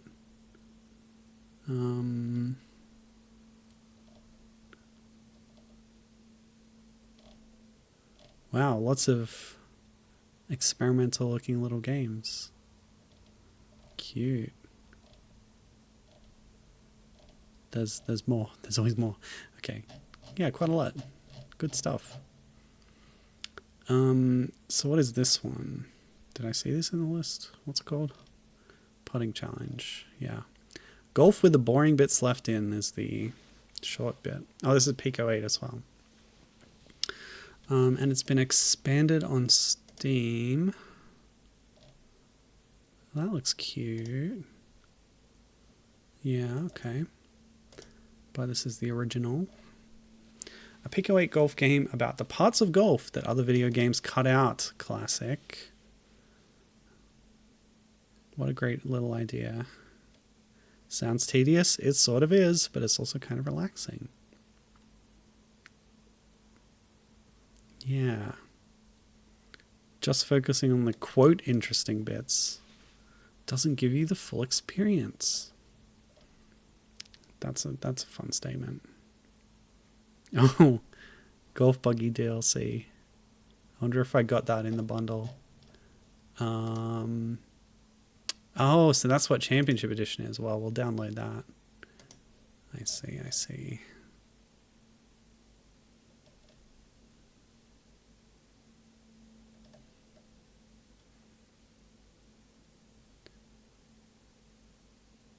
Sounds like the Championship Edition just gives you the cart by default, but let's go with the spirit of the game and play the normal one and keep it boring, keep it tedious as intended.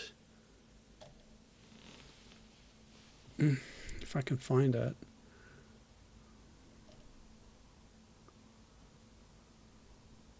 in my folder. Yeah, there it is. Okay, sorry. Woof. Okay, there's course 1 and course 2. Does this work? No. I don't have the Pico 8 standalone thing, I guess. So this should work. Okay, cool.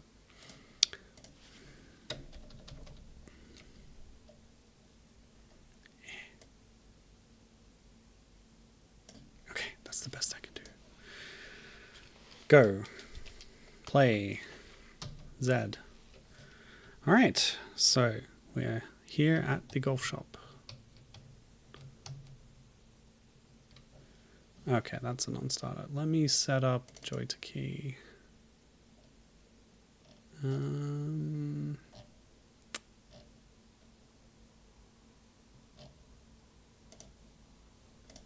that'll work. Hole 1, Pro Shop, X. Okay, but I couldn't go in the Pro Shop. You still have 3 balls. Come speak to me if you run out of balls. Wow. Even limiting our balls. This really is all the boring bits of golf. Complete holes in any order. If you need... Well, that's not how golf works. Well, you can do them in any order, I guess. But typically you don't. But you can. There's no reason why not. If you need more balls, head back to the Pro Shop.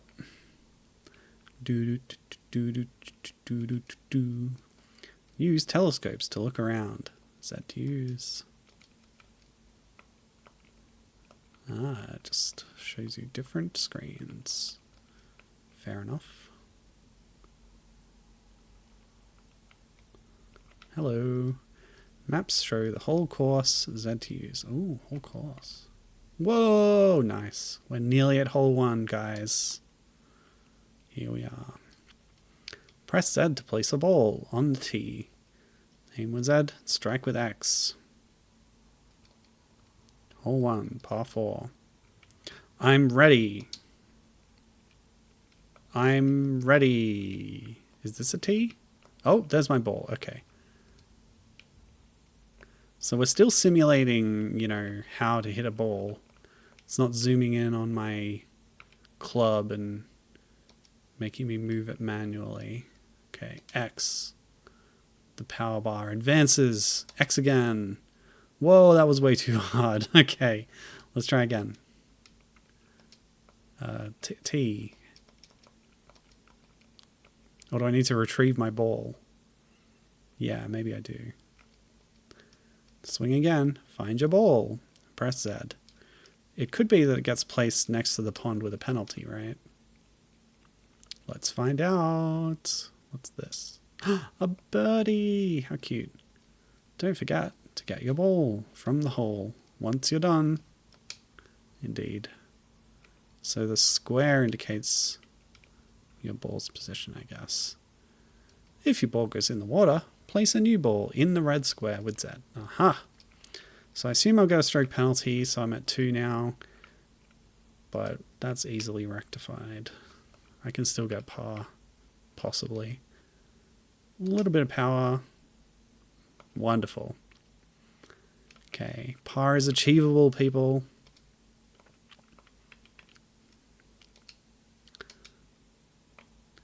Well, okay, so they have left out choosing your club as well, which is a big part of golf and is even included in most simulations. But the idea of this is just to do, or mainly to do just the boring bits, kind of. Okay. And I did lose a ball in the water, so I'm down to 2 balls. But hey, getting a par, that's quite an achievement. So I assume I picked it up, right? Yeah, okay. And then it showed me the score after picking it up because that actually marks completion of that hole, right?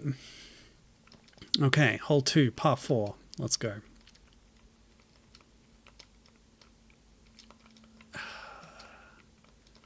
I'm not sure about the placing of the ball. Oh, do you have to do it after the red bits? I thought you had to do it before. You had to tee off. Whatever. Let's go. Oh, wait. Hold on. Before I do that. Oh, no. My power bar's already building. Does it go back down? It doesn't. We're stuck at maximum. Okay, here we go.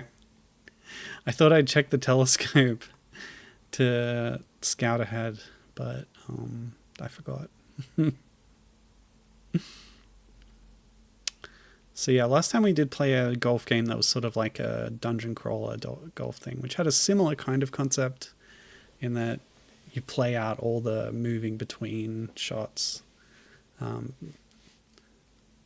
This one, yeah, I guess a bit more abstracted because it's in 2D. I wasn't paying attention and I lost my ball in the long grass. You suck. Whereas I'm a genius and an awesome golfer. Okay, so we're here. Wait, where are we? Ah, lost. Here. And we need to go left 1 and up 2. So that gives us an idea of the angle. I'm actually pretty against golf courses in general because they're very environmentally wasteful and, you know, it's a whole classism thing as well. Oh, terrible. Of course it doesn't go very far on the rough. We're not going to hit the par this time. Ugh. Like, golf is for posh people. And I've never identified as posh. But I guess posh people don't always see themselves as such. Yeah, this is a heck of a lot of shots. How did we do? 7. Triple bogey. Yikes. Do. Hey, buddy. I forget what holes I've completed. I think it's the yellow ones. Nice tip. But, I don't know. Maybe at this point you get the idea? Let's try the golf cart version. The buggy. Go. Oh, and there's a course 2, of course. So let's load that up. Oh yeah, full screen. I forgot about that. Okay, I've just seen your message given. Twitch chat has broken site-wide. Dang. Ugh. Twitch, again. I guess they're having problems on the back end, which explains the earlier issue with being sent to the wrong stream. Why is this not working? Is it because I didn't unzip the zip? Is that a thing? I don't know how Windows works. It lets you like look inside a zip, which doesn't make sense to me, but I'm a Mac person. Let's try this. Yeah, okay. It's because it was in the zip. Championship edition. Oh, where's my cart? I want my little car. I guess they'll give it to me here.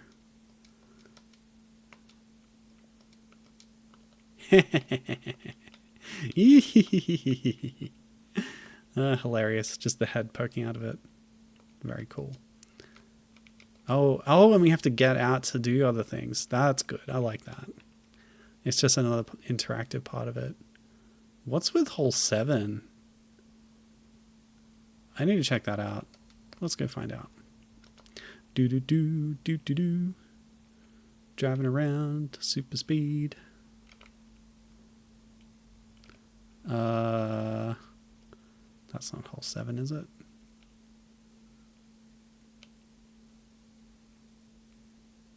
I just like exploring. Yeah, I guess in course 2 they get a little wacky with the course designs, which is fair. And what's the one over here? Ah, a bunch of tree stumps. Obstacle course. Oh, they're not stumps. The tree just blends in with the green. Oh, the fairway.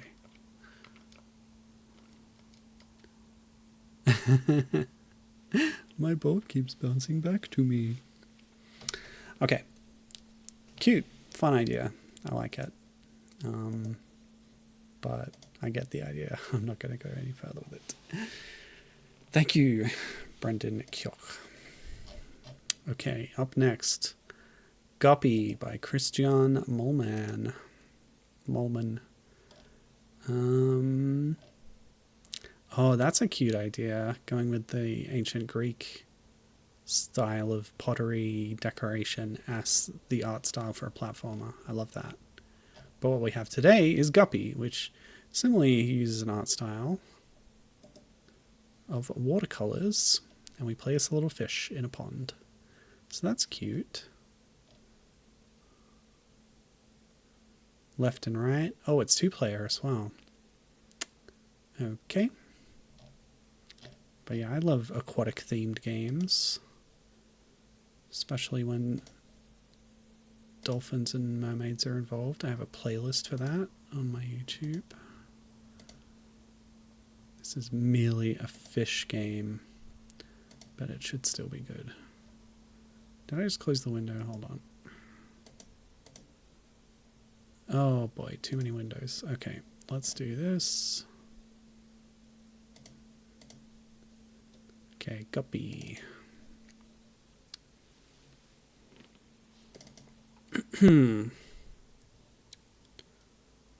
Guppy. Alright, cool. Maybe I can full screen. I can. Wonderful. So I'll just display capture, and there we go. Okay, so simple control scheme. Left and right to move your tail, and then alternate rapidly to move forward, and then you sort of hold while you've got momentum to do turns and such. So fun idea. Cool control scheme. I'm doing this right now by holding my controller and having both thumbs on alternate directions on the D-pad, which works okay.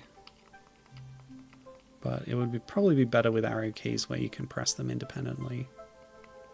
Now, what's the goal here? Also, let me just check like 2-player mode. How do you activate 2-player mode? Well, who knows? Oh, you can use the analog stick too. Okay. So there was a shot of like a school of fish swimming together, right? Maybe my goal is to gather my friends. I like the shading. I see go under a lily pad. That's really cute. You gonna follow me? Oh, no, they're kind of doing their own thing, which is fine. Oh, we eat flies, maybe? I'm trying to figure out, like, the game part, you know? Even if it was just a little fish simulation. Oh! Oh, no. The big fish swooped in and swallowed me whole. Okay, I'm gonna eat this fly. Gimme, gimme, gimme. Gotta avoid the big fish. So, game mechanics. Nice. Oh god, stay away. Maybe we can hide from them under lily pads or something. Try the arrow keys for a bit. Yeah, I feel like I have a bit more control with this. Oh god. I didn't know this was a horror game.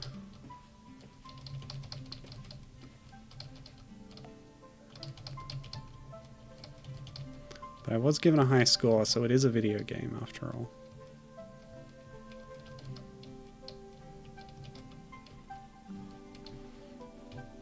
If you didn't have high scores and like goals and things, it could be just a fun little art piece where your objective, if you could call it that, is just to exist in this little watercolor world. But you can still have that experience even with the game stuff here, because you don't really have to engage with it if you don't want to. I think about this a lot in regards to Echo the Dolphin, speaking of dolphin games. Because I know a lot of people who were quite young when they got that game on the Mega Drive originally.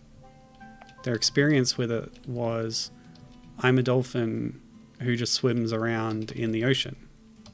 Full stop. Like, the first screen of the game is their experience with it, because they never jumped out of the ocean, thus activating the tornado that abducts all the other dolphin friends and kicks off the actual events of the game. Just testing if I can stay hidden. Yeah, the shading on the fish is actually a mechanical indicator because I think you're safe from the bigger fish while you're in that state. Okay, let's not use the keyboard anymore. My wrist started complaining. But yeah, like, if you're too young to maybe understand that you can do that flying leap, or you don't know how to do it, you could just never leave the first screen and you'd still have a good time with the game because, like, it's fun to engage with the movement system of Echo the Dolphin and even explore just that small space. So it's for that age group that Echo Junior was eventually made, which is probably a good thing because there's a lot more things you can do in that game, but at the same time you could have just the same experience with Echo Junior as you did with the first Echo.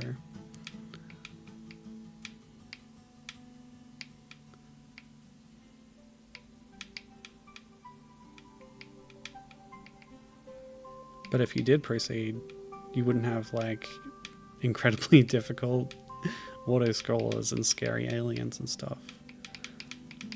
And Echo Junior has a good variety of like activities for you to do in the various levels. So more big fish get added as your score goes up, it seems.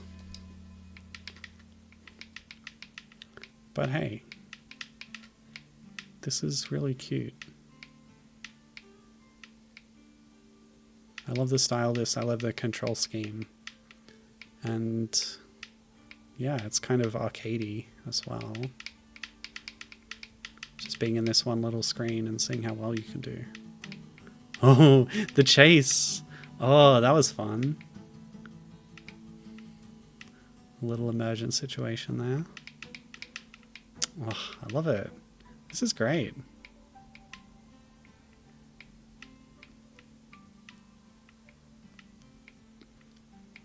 Don't think I'm going to beat 9 though. So yeah, considering how like full on of a week I've had so far, I'm not gonna... Oh, you can even turn predators off and just have a chill time with it. Love that. And turn off high score. So that art game that I was speculating about that could be in this is there if you just go into the options. You can just change how it works. That's lovely. Yeah, good stuff. Okay, cool. Thanks, Christian, for that.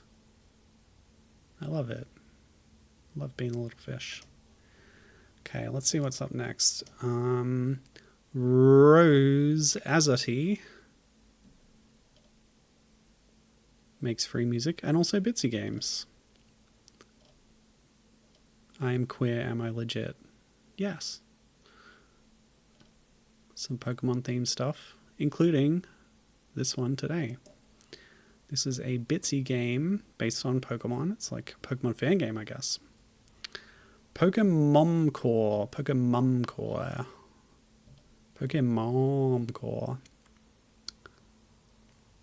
Travel through Pallet Town and Viridian Town after an anti-capitalist and anti-speciesist revolution. Red, blue, green, and yellow have fought to emancipate Kanto from the grip of the Pokemon League and its alienating power over the people. Is this Pokemon Adventure the manga? And you play as Gaiman Leslie, who has to pick up a package for their mom so she can make pottery this weekend with her friends. Will you arrive in time to get the package? And will there be any rhubarb pie left? It's a tribute to Pokemon. Shout out for help on translating some French bad jokes. Right, there's a separate French version. Cool. Okay, so we should have a download for this, I think. Oh, great, now I have a headache. Yeah, it should be in here. Oh, I guess I'll just download it again. Sorry. Like I said, it's kind of a brain fog day. Understandable. I have post-exertional malaise. Oh, it's called traduction. Yeah, okay. That's why I couldn't find it. Oh, it just opens the HTML. Okay, that's fine. Right, youngster Leslie is called by their mum downstairs. Ooh, music. I'll turn that up. It's sort of an adaptation of the Pallet Town theme, it seems like. Youngster Leslie! Oh, I love it. The like bitsy recreations of Pokemon sprites. This is what I do a lot, is pixel art that uses as few pixels as I can to try and capture a detailed design. I love it. Anyway, this is a Pikachu plush. It's been patched up by Mum countless times. A stuffed animal of a creature called Rabbit. Metapod, aka the Viridian Forest Wall, wants to go on a trip with youngster Leslie. They go on their shoulder. Once again, they them rep. Gotta love that. Voltorb. Orb. Bool, can't wait to see youngster Leslie's sister. I feel like some things are not getting translated from French, or maybe Bool is the nickname. There was something in the description I saw. Gamine. Is that the French version of youngster? Gamine. Yeah. That's fun. A little cross-cultural correspondence here. The daughter mum's room. She has a room in this house, unlike in the actual Pokemon games. It's closed, and we don't search the rooms. So here's Mum, or Mum, because in Pokemon all like trainers have their title and then their name. And so Mum's name is Mum, and her title is Mum. Hi darling, youngster Leslie. Today I have to make a pie for your sister Beauty Velvet's return. But I won't have time to go to the supermarket to get my package. Can you pick it up for me? It's in Viridian. It'd be great if you could go get it for me so I can make pottery this weekend with the girls. Thanks, Waffle. Cute. Oh, I thought this was the TV. It's the oven. And she's making rhubarb pie. Mum's teapot is heating up. There's a hawthorn tea bag next to the youngster Leslie cup. Aww, the tea's waiting for me. Jean Truit. Kigiki. Whoever this is. I'll take care of feeding Jean Truit. Don't worry. What Pokemon is this? I'm taking any guesses in the chat. I'm thinking Wailmer, but it's probably a Gen 1.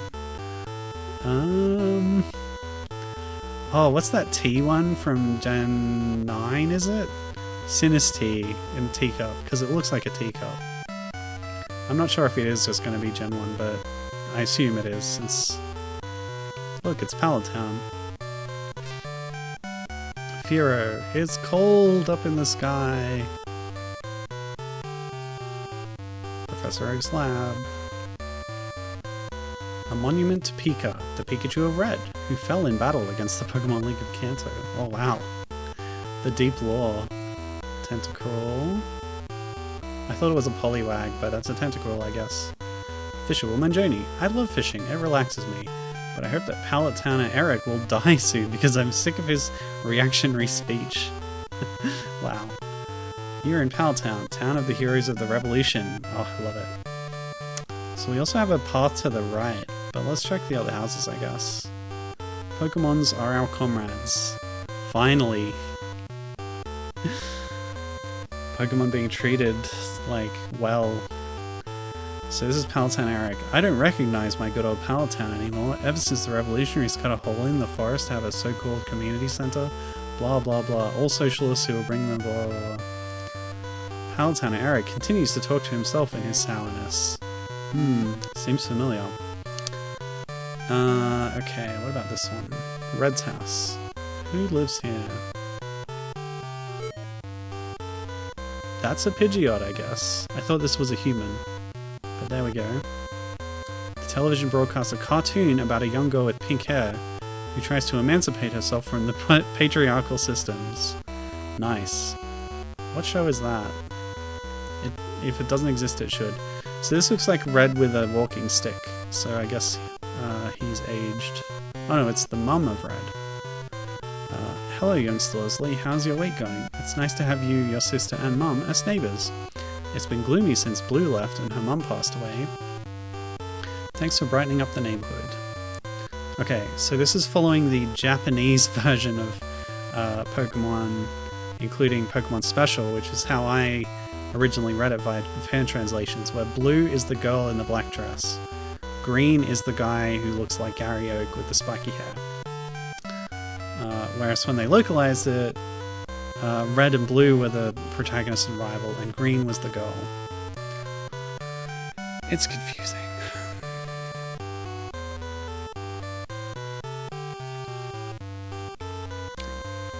Huh, so where is Red? Mount Silver, I guess. Mario Kart. Oh, used recently. The plot thickens. Mysteries.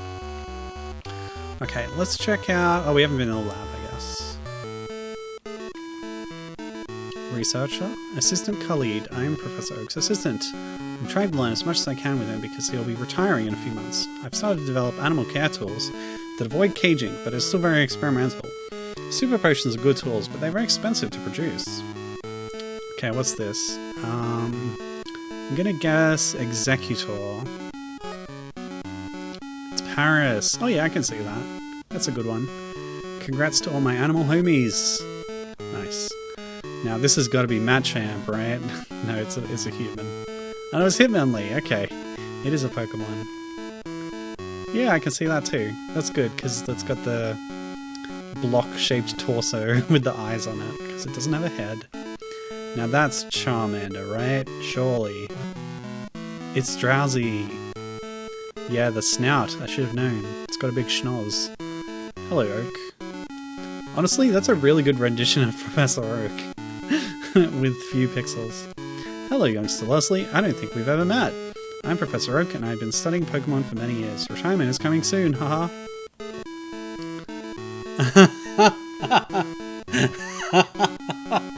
I love this. It's Glue Glue. The Tromimi. It's 2'4" and weighs 42 pounds. We don't know anything about this Pokemon. Is it even a Pokemon? Some of my fellow scientists are sincerely wondering. All we know is that this entity is so cute. Amazing. Canatico. Artichaut. Oh, that seems Frenchy. Oh, is this a Farfetch'd evolution, Gibbon? Big Farfetch fan over here. Yeah, Canard is duck. And it's got an artichoke, maybe? Look at this Pokemon. This Farfetch'd is very strange. He doesn't wear a leek as his favourite vegetable, but rather an artichoke. It's still very surprising, isn't it? That's cute. So the name is a combination of canard for duck and artichoke. Canartichoke. So that's cute. It's Nidoran. Oh! It's Nidoran non-binary. This form of Nidoran was recently discovered on Route 22 near Viridian. They have characteristics that make us ask many questions about how we have dealt with sexuation and gender structures within Pokemon relationships. I love it. This is great. Alright, let's go see the community center. Oh wait, there's a route south as well. Oh, so many Pokemon to look at. What are these? Is that a Kingler Claw? A Lapras, maybe? Okay, this is a human.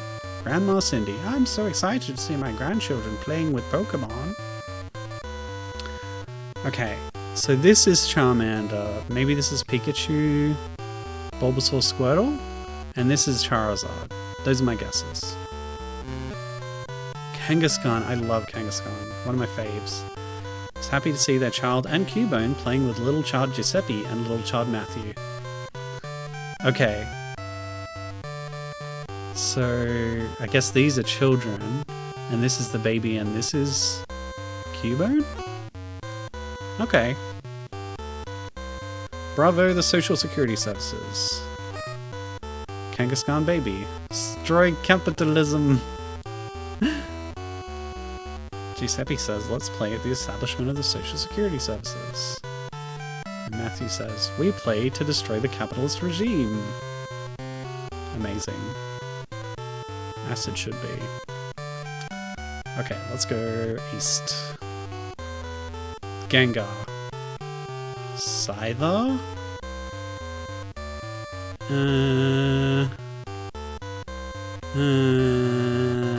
Oddish?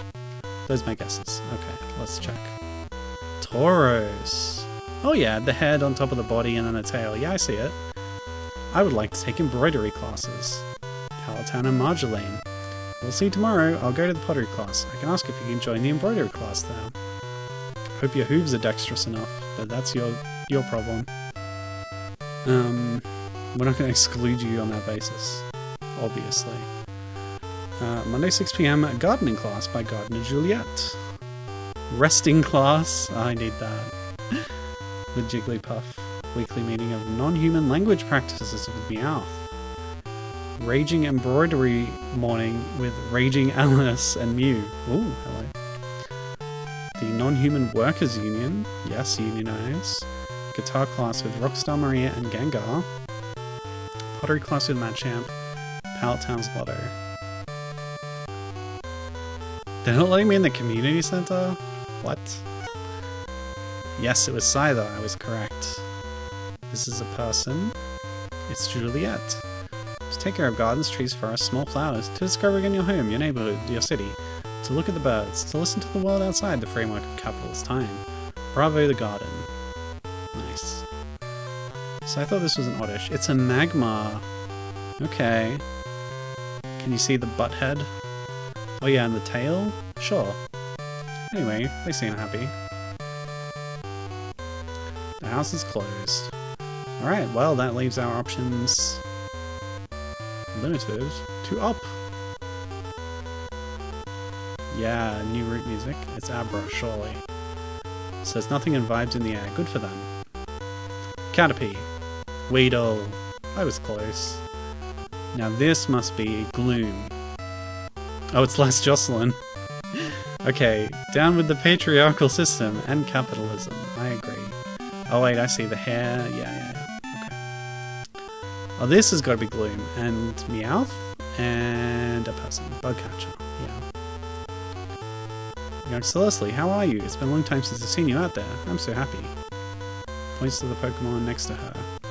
I think you've already met them. That's Copcopane, my friend Rattata. Ah yes, the big ears. That makes sense. And Basic Bitch, the most beautiful of all glooms. Love it. My mum asked me to bring home some herbs and mushrooms. So the ground's very generous. Do you want to help me? Yay, we picked mushrooms. Nice. Thank you, you're really adorable. I don't want to make you late for what you have to do. I'll see you later. That was sweet. And I got this right, it was a Gloom. Wait, I want that item. I missed it. Bellsprout's now blocking the way. That is a good Bellsprout. And that's gotta be a Bulbasaur. Hello! I like how some of them can just talk. I guess that's what the classes are for.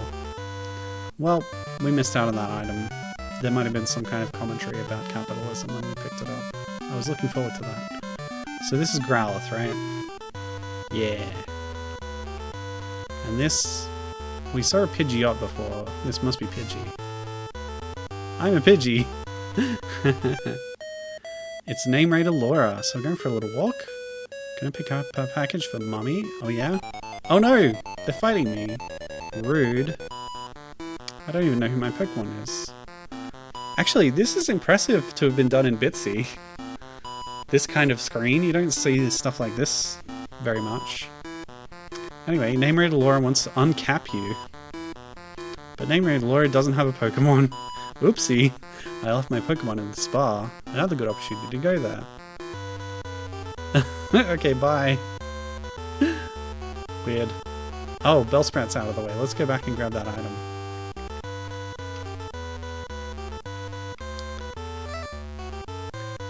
Potion. Of course it's a potion. It's always a potion. And yet... We didn't read the sign, did we? We still don't know what our Pokemon is or what the status is. I can't open a menu or anything. It's nice here. Sure it is. The Pokemon must have a much better life having overthrown the system.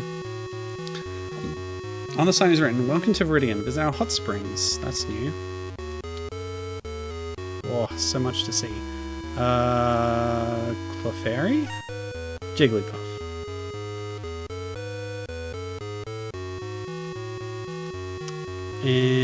Squirtle? Yeah.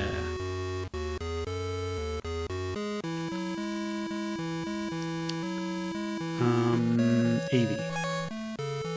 Flareon. Close. Flareon tries to reproduce a TikTok dance and does not care about dancer Jean-Paul. They're a very bad teacher. Poliwag? Jugon. I can't get into where that person is. Wow, there's a lot. There's so much. It's a recreation of the actual Pokemon map. Maybe we should not get distracted from our task. And yet, I want to see all the little Pokemon sprites. They're amazing. Alright, let's explore. I don't care. I'm exploring. If you don't like it, then don't watch, I guess. Sorry, I don't know why I'm being hostile all of a sudden. Charmeleon. Nidoking. I'd love to fly in the sky like Venomoth. So this must be Venomoth. I was gonna say Golbat for that one. Ooh, what's this? Arbok? Yeah, and Weezing. Oh, of course. They're happy to be playing without Rocket Jesse and Rocket James. And Meowth was teaching speech classes back at the community center. Is this... Graveler, maybe? Hitmonchan? Aerodactyl? We'll never know. Oh, a Ditto! I love Ditto! Kanto's Center for Interpretation and Teaching Human and Non-Human Languages. Rapidash? Person. Traveler Yellow. It's yellow! Oh man. When I first read Pokemon Adventures / Special, the Yellow arc, like, I cried. It's a really cool story. I like Yellow a lot as a character. Anyway, hello to you. What is your name? Youngster Leslie. I'm Yellow. Nice to meet you. Welcome to Kanto's Center for Interpretation and Teaching Human and Non-Human Languages. I work here because I have the uncanny ability to communicate telepathically with non-human, non-animal entities. This is true. Ah, it's Doduo, the two heads, I see. I thought that was a tail. Can't wait to go to sleep. Okay. Comrade Green. It's Green! I'm back from Hoenn, where we're fighting to destroy the Pokemon League there. Sick. Learning Wiggly's language. Oh, I was not going to guess Wigglytuff for this, but there we go. Now this has got to be Venonat. Hello, and welcome to Kanto's Center for Language. Nice. I was going to say Sudowoodo, but it's been all Gen 1 so far. Something with big hands. Hitmonchan? Mr. Mime, yeah, that makes sense. And this is Electabuzz. Alakazam. And this is Charmeleon. Mewtwo teaching telepathic communication. I love it. Being chill for once. Good on him.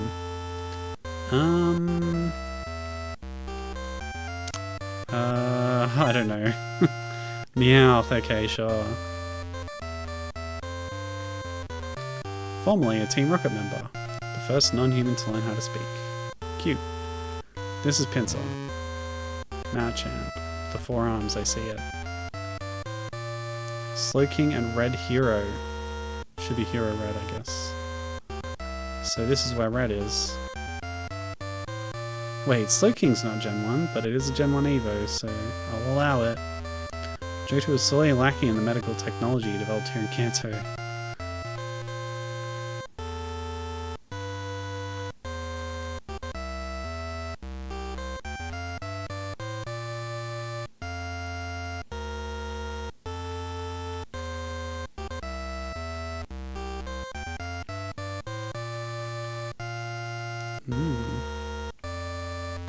We're working with other regions. Now, I need to see this Ditto, for sure.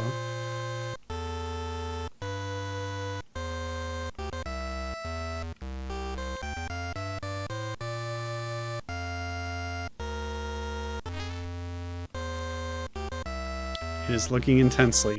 That sure is an intense smiley face, for sure. Okay, well, I suppose now we can get on with our task. But first...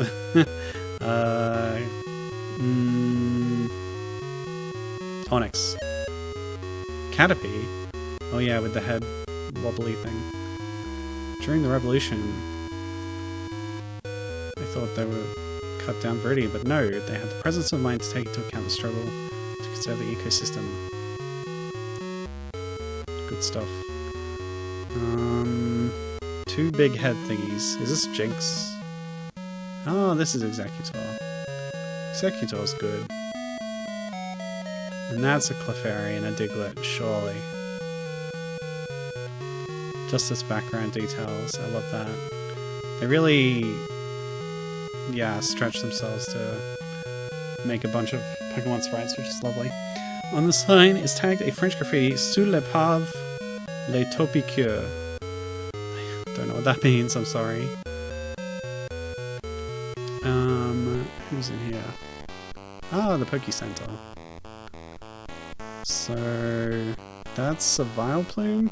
Is this Porygon? I love Porygon. Yeah, playing Minesweeper. Good for them. Youngster Ness. I was looking for my notebooks for back to school season and got lost on the way. Head was in the clouds. I'm a sleepyhead. Which way is Onett? Pretty lost. Nurse Joe. The floor is no longer accessible this time. Since the revolution, Pokemon trading and battles have been forbidden. Good call. Oh, it's Oddish. Okay. Learning to talk, yeah. It's Biker Geralt. Yeah, that's cute. Why should Meowth be the only one to talk? I'm glad that they're teaching others. Yeah, that would make sense as a Chansey. Oh yeah, right. Metapod joined me at the start. I forgot about that.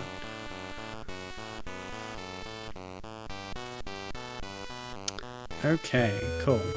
This has got to be Ammonite. I'd recognize that Helix anywhere. I'm getting some really weird messages from people who want my Ammonite for some weird cults. Ah yes. Twitch plays Pokemon reference. This is not the time to use this. Yeah. A lot of such messages. A monument to the dead of the uprising against the Kanto Pokemon League. And this, it's so simple. Could it be Pikachu? Ah, this is Gengar. With Rockstar Maria. The chords of Eyes On of Adeline Adrenaline. Getting high on estrogen. I wonder if that's a real song. Class XL.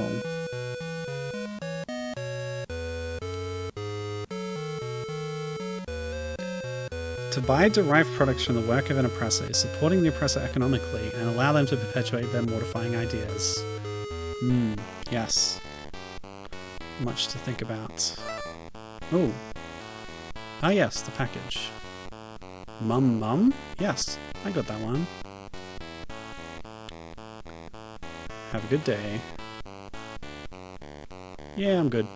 Okay, who is this?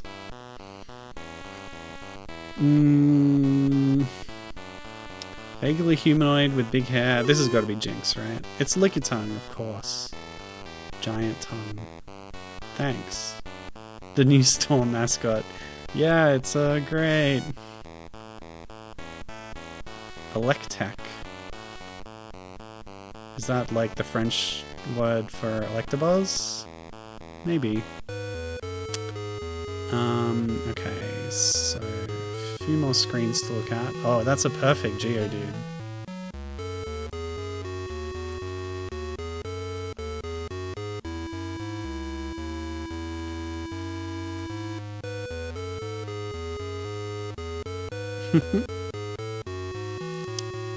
That's so cute how Leslie and Rosalie are friends.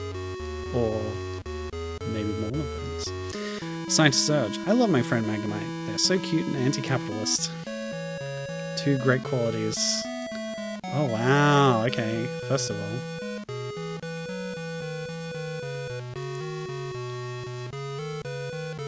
Red is red and blue is blue. Indeed. Oh, Blue's a professor now. Great.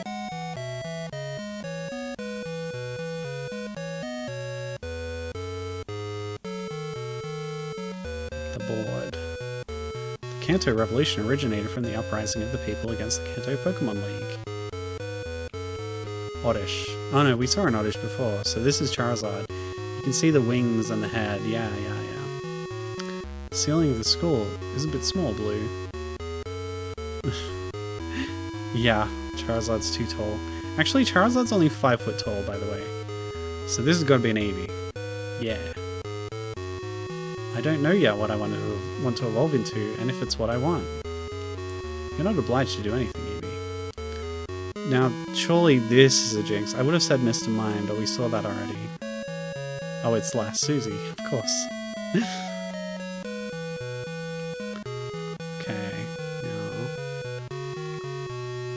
What if we talk to... Okay. Now this... Maybe... Hypno? Poliwhirl? Honestly... Oh, the eyes like sticking up above the head? Yeah, that kind of works. Engineer Dominique. It's out of order. Okay, who's that up there? Could it be Moltres? Is this Pikachu? Is this... Huh. I'm a bit stumped on this one. Sandslash! Oh yeah, I see it. My name is Geordie. Oh, it's Mew. Mew's so good. Embroiders a surfing Pikachu. What? Okay. Breeding Hot Springs, formerly the gym. Can I talk to the bird? It is Moltres. Have you seen the edit where they just remove the flames from Moltres and it just looks like a plucked chicken?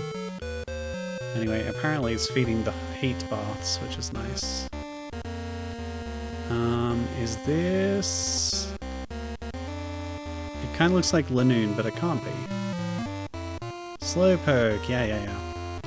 We pee in the bathroom of the locker room, not in the bathwater. Well done. Yes, good.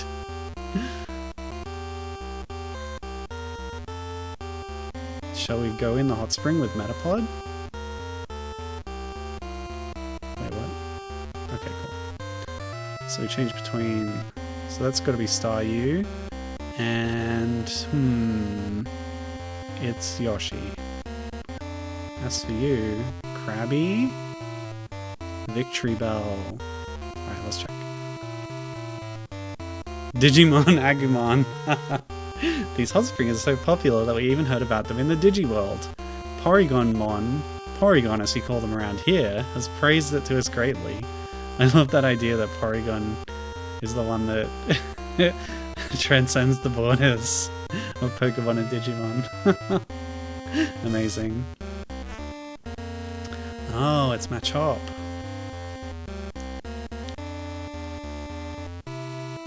Having a break from building. Oh, it's Jesse and James. Yeah, the distinctive hairstyle of Jesse. Isn't this place great? Yes, a silence settles between them. Jesse, what? Is, You know, you're the best, right? What are you talking about? Well, you've never said anything, you know. Said anything about what? Well, that you pull out my entire wardrobe so that you can dress up like a princess and be prettier than me? James dresses as a woman a lot in the show. That you pull out all my makeup and creams every morning and now my skin is all cracked? But you do what you want, James. I mean, you're the person I love the most in the world. You do and live the way you want. I know you'll be there for me like you were on day one, like you always have. But you'll have to give me some money for that. A great wardrobe, and awesome creams and skincare, and all popping magically, you know. Have you seen Albok and Wheezy? They are vibing in Viridian, if I remember well. Oh, okay.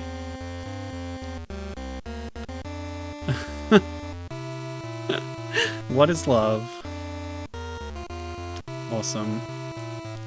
Yeah, those two should be happy. There's a, like, epilogue chapter in, it's not Poker Special, it's Dengeki Pikachu, the Electric Tale of Pikachu, which is sort of a manga adaptation of the anime. And yeah, it's good. It's better than the anime, I think, but it's a fun manga, and it has character development like that. It has Jesse and James getting married at the end and retiring from Team Rocket, as they should. Swimmer. Oh, it's Misty. I did the right thing with red, blue, green, and yellow to do the revolution, and to be really honest, we talk about red and blue the most, but it was yellow who brought the philosophy of not capturing Pokemon anymore. We owe them a lot, and they are not part of the official story. Also, there are them apparently, which is awesome.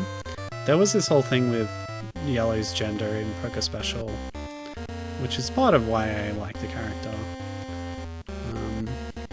Oh, it's Psyduck. Huh. Yeah, knowing that it's Misty makes sense that it's Psyduck. Oh yeah, the head's on the side and the eyes. Yeah, I can see it. Anyway, Psyduck seems to appreciate their splash. Gibbon has always loved Team Rocket. It's the only reason she got Ultra Moon. Yeah, and how was Team Rocket in that, by the way? Well, that was lovely. I guess we've done everything we can do. So it's time to return home with the package. I think I've been everywhere, but if I haven't, that's fine. Let's check in with Rosalie on the way. Oh no, this is Laura. You're right to do what you're doing. I'm going to make a mum bouquet for my mum. Chrysanthemums. It's nice to think of mums. Hey, where'd Rosalie go? Maybe she's back home already? Is that her? No, they'd be white if they're interactable. Huh.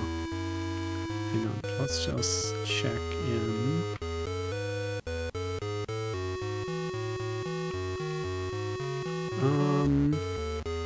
I wanted to tie up this loose end. Could they be over here? Well, I guess I'll just go home. Oh right, it was this screen. There were two screens. Okay, hey Rosalie.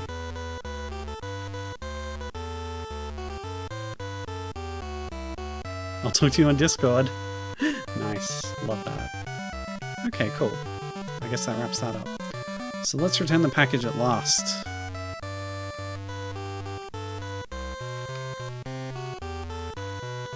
Thank you, I'm so happy. Can you wash your hands and help me set the table? Your sister is changing. The pie is ready. And here we all are, having dinner. Beauty Velvet. That rhubarb pie is so good. Thank you, Mum. Mum? Thank you, goes to Leslie. Still not sure what this is exactly. Oh, it's so sweet.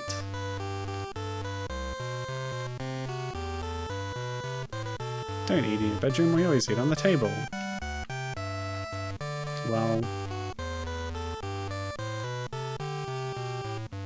yeah, Bool is the nickname of Voltorb, I guess. I'm going to my room anyway, and here's Metapod. Viridian Forest Wall seems tired of the ride and is eager to sleep with youngster Leslie. Youngster Leslie goes to sleep after a beautiful journey with their friend Metapod. Aww. So sweet. And that's restarting the game. I love that.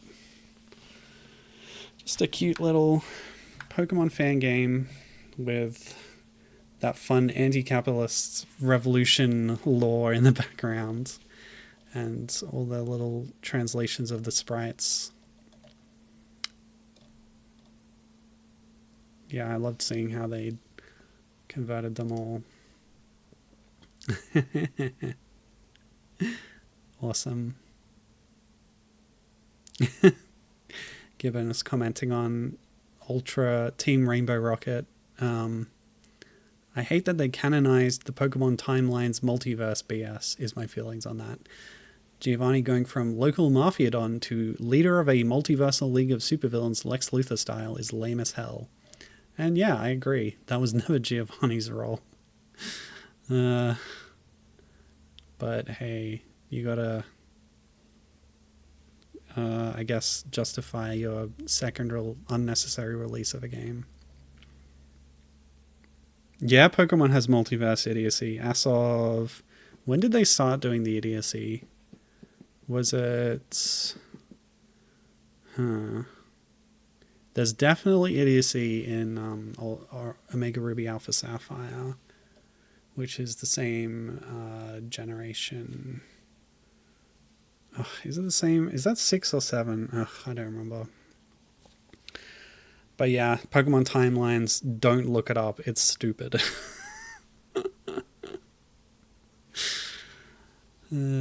Okay, so we've got one more game to play today.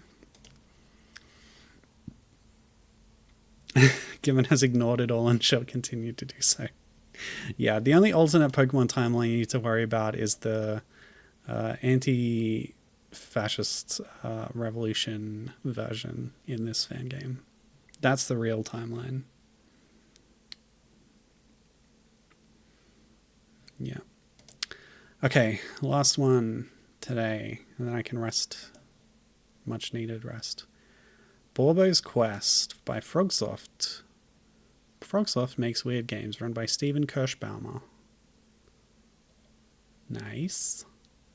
Oh, controlling 2 characters at the same time, always a fun gimmick. But what's Borbo's Quest? Hang on a sec. A cute and charming adventure made for the original Game Boy. So this is another homebrew Game Boy game. A short adventure game. You play as Borbo, a 10-year-old quest set on a 10-year-old kid set on a quest to retrieve their stolen birthday cake. Ugh, my tongue today. Blah, blah, blah, blah, blah. So yeah, it's a homebrew Game Boy game. So let's play it. I've got the file here. And as before, I've got the file somewhere. Bear with me. Yep, there it is. So I guess I'll try an Insane Boy again. Same boy. Hello? I guess I need to find it in my files. Ugh. Yeah, this game must be good because, like Quest 64, it has Quest in its name. And that's how you can tell a good game. Okay. Borbo's Quest. Here we go. So I've got this set into Game Boy Color mode, but I think it's pretty monochrome regardless, judging by the screenshots, which is fine. So let's go. A little Pokemon-esque as well. But that's because this Pokemon is very generic. So it makes sense. Okay, smells like Mum's baking a birthday cake.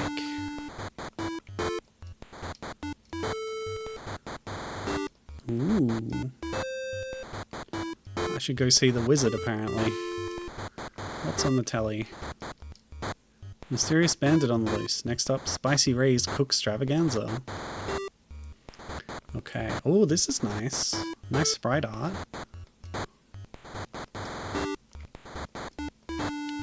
Sniff, sniff. I smell a cake of bacon around here. Could this be the mysterious bandit? I hope not.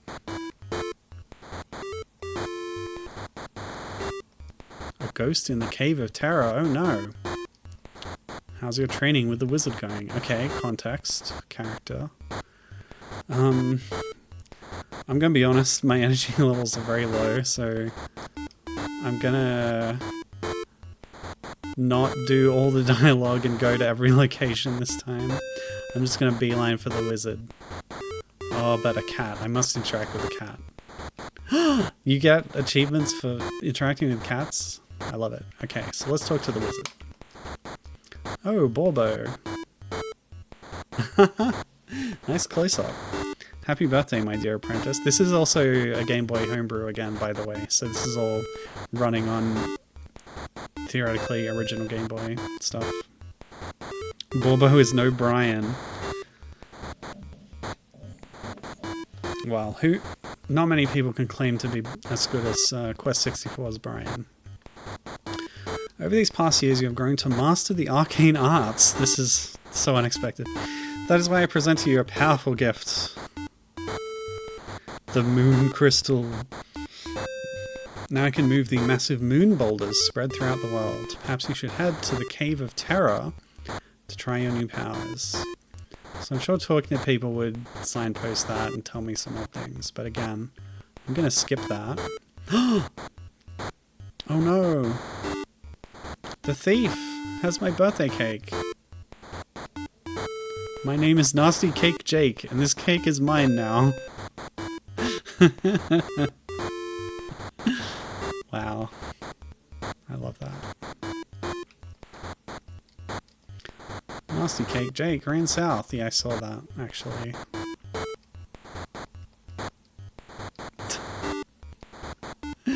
Okay, good to know.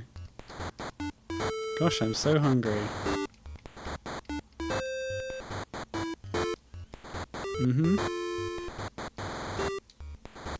I moved the boulder with my arcane mastery. Oh, a cute frog. The reset frog. This seems loud. I'm gonna turn down the game volume a little bit. Okay. Oops. What was Brian's name in the PAL version of Quest 64? It's like Jean-Jacques or something. He had different names in the Japanese version, the PAL version, and the North American version. And they were all very dorky. Although Brian's got to be the dorkiest. One? Yeah.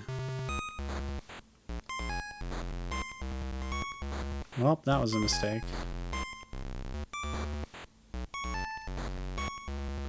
Brian is no Melvin there, that's for sure. What was the Melvin game? Technomancer or whatever? What a dumb game that was. Technomage Return of Eternity, I believe.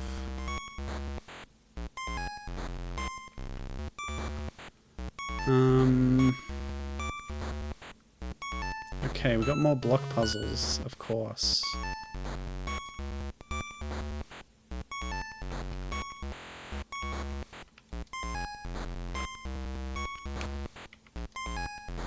Oh. Huh. Maybe it would have worked if I just pushed it up. Whoops. Can't mash too fast, apparently. So does this work? Oh, they're off-center, so you need to find the right rock that's not off-center for the switch you're looking for? That's cute.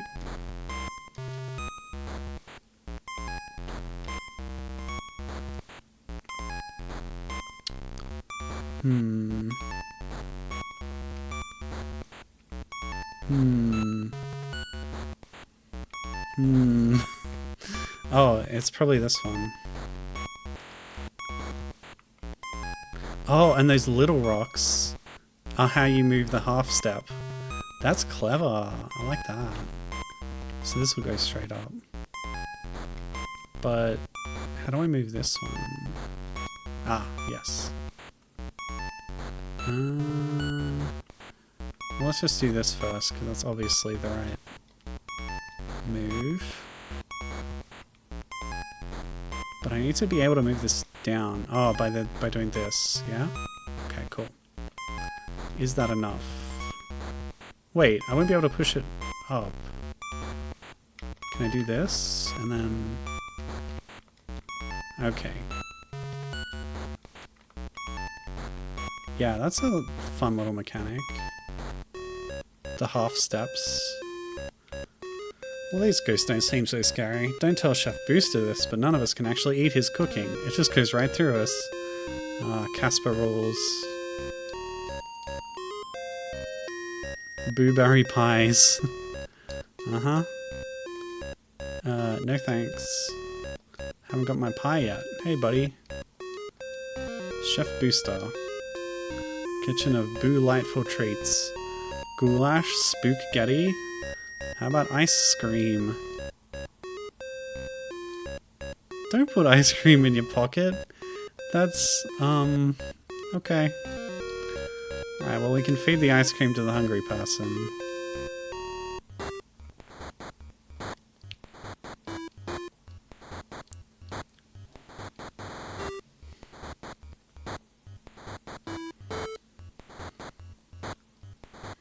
Yay! It's Cake Jake or whatever. Nasty Jake the cake thief guy. Super duper challenging puzzle. Oh boy. I don't want to do challenging puzzles.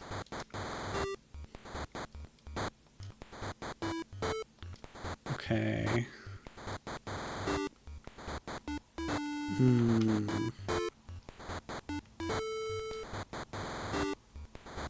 Uh-oh. Oh. Nope, that's definitely not the right move.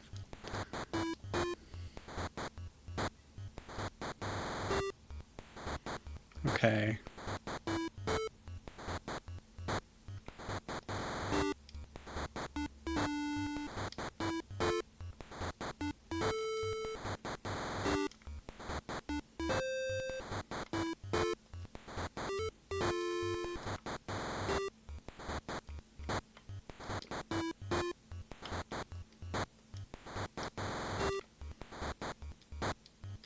I'm a genius.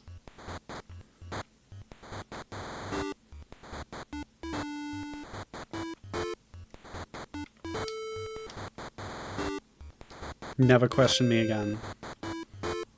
Oh yeah. Whoa, a city. To capital city. And I spy a kitty. Yay. Meow. Oh boy, I'm so wrecked. I might end it there even though we didn't get to the end. Jorts and creams, the ultimate combination. The jorts expertly expose your calves, and the sunblock protects them with a plum. Nice. But I can't afford it. Aww.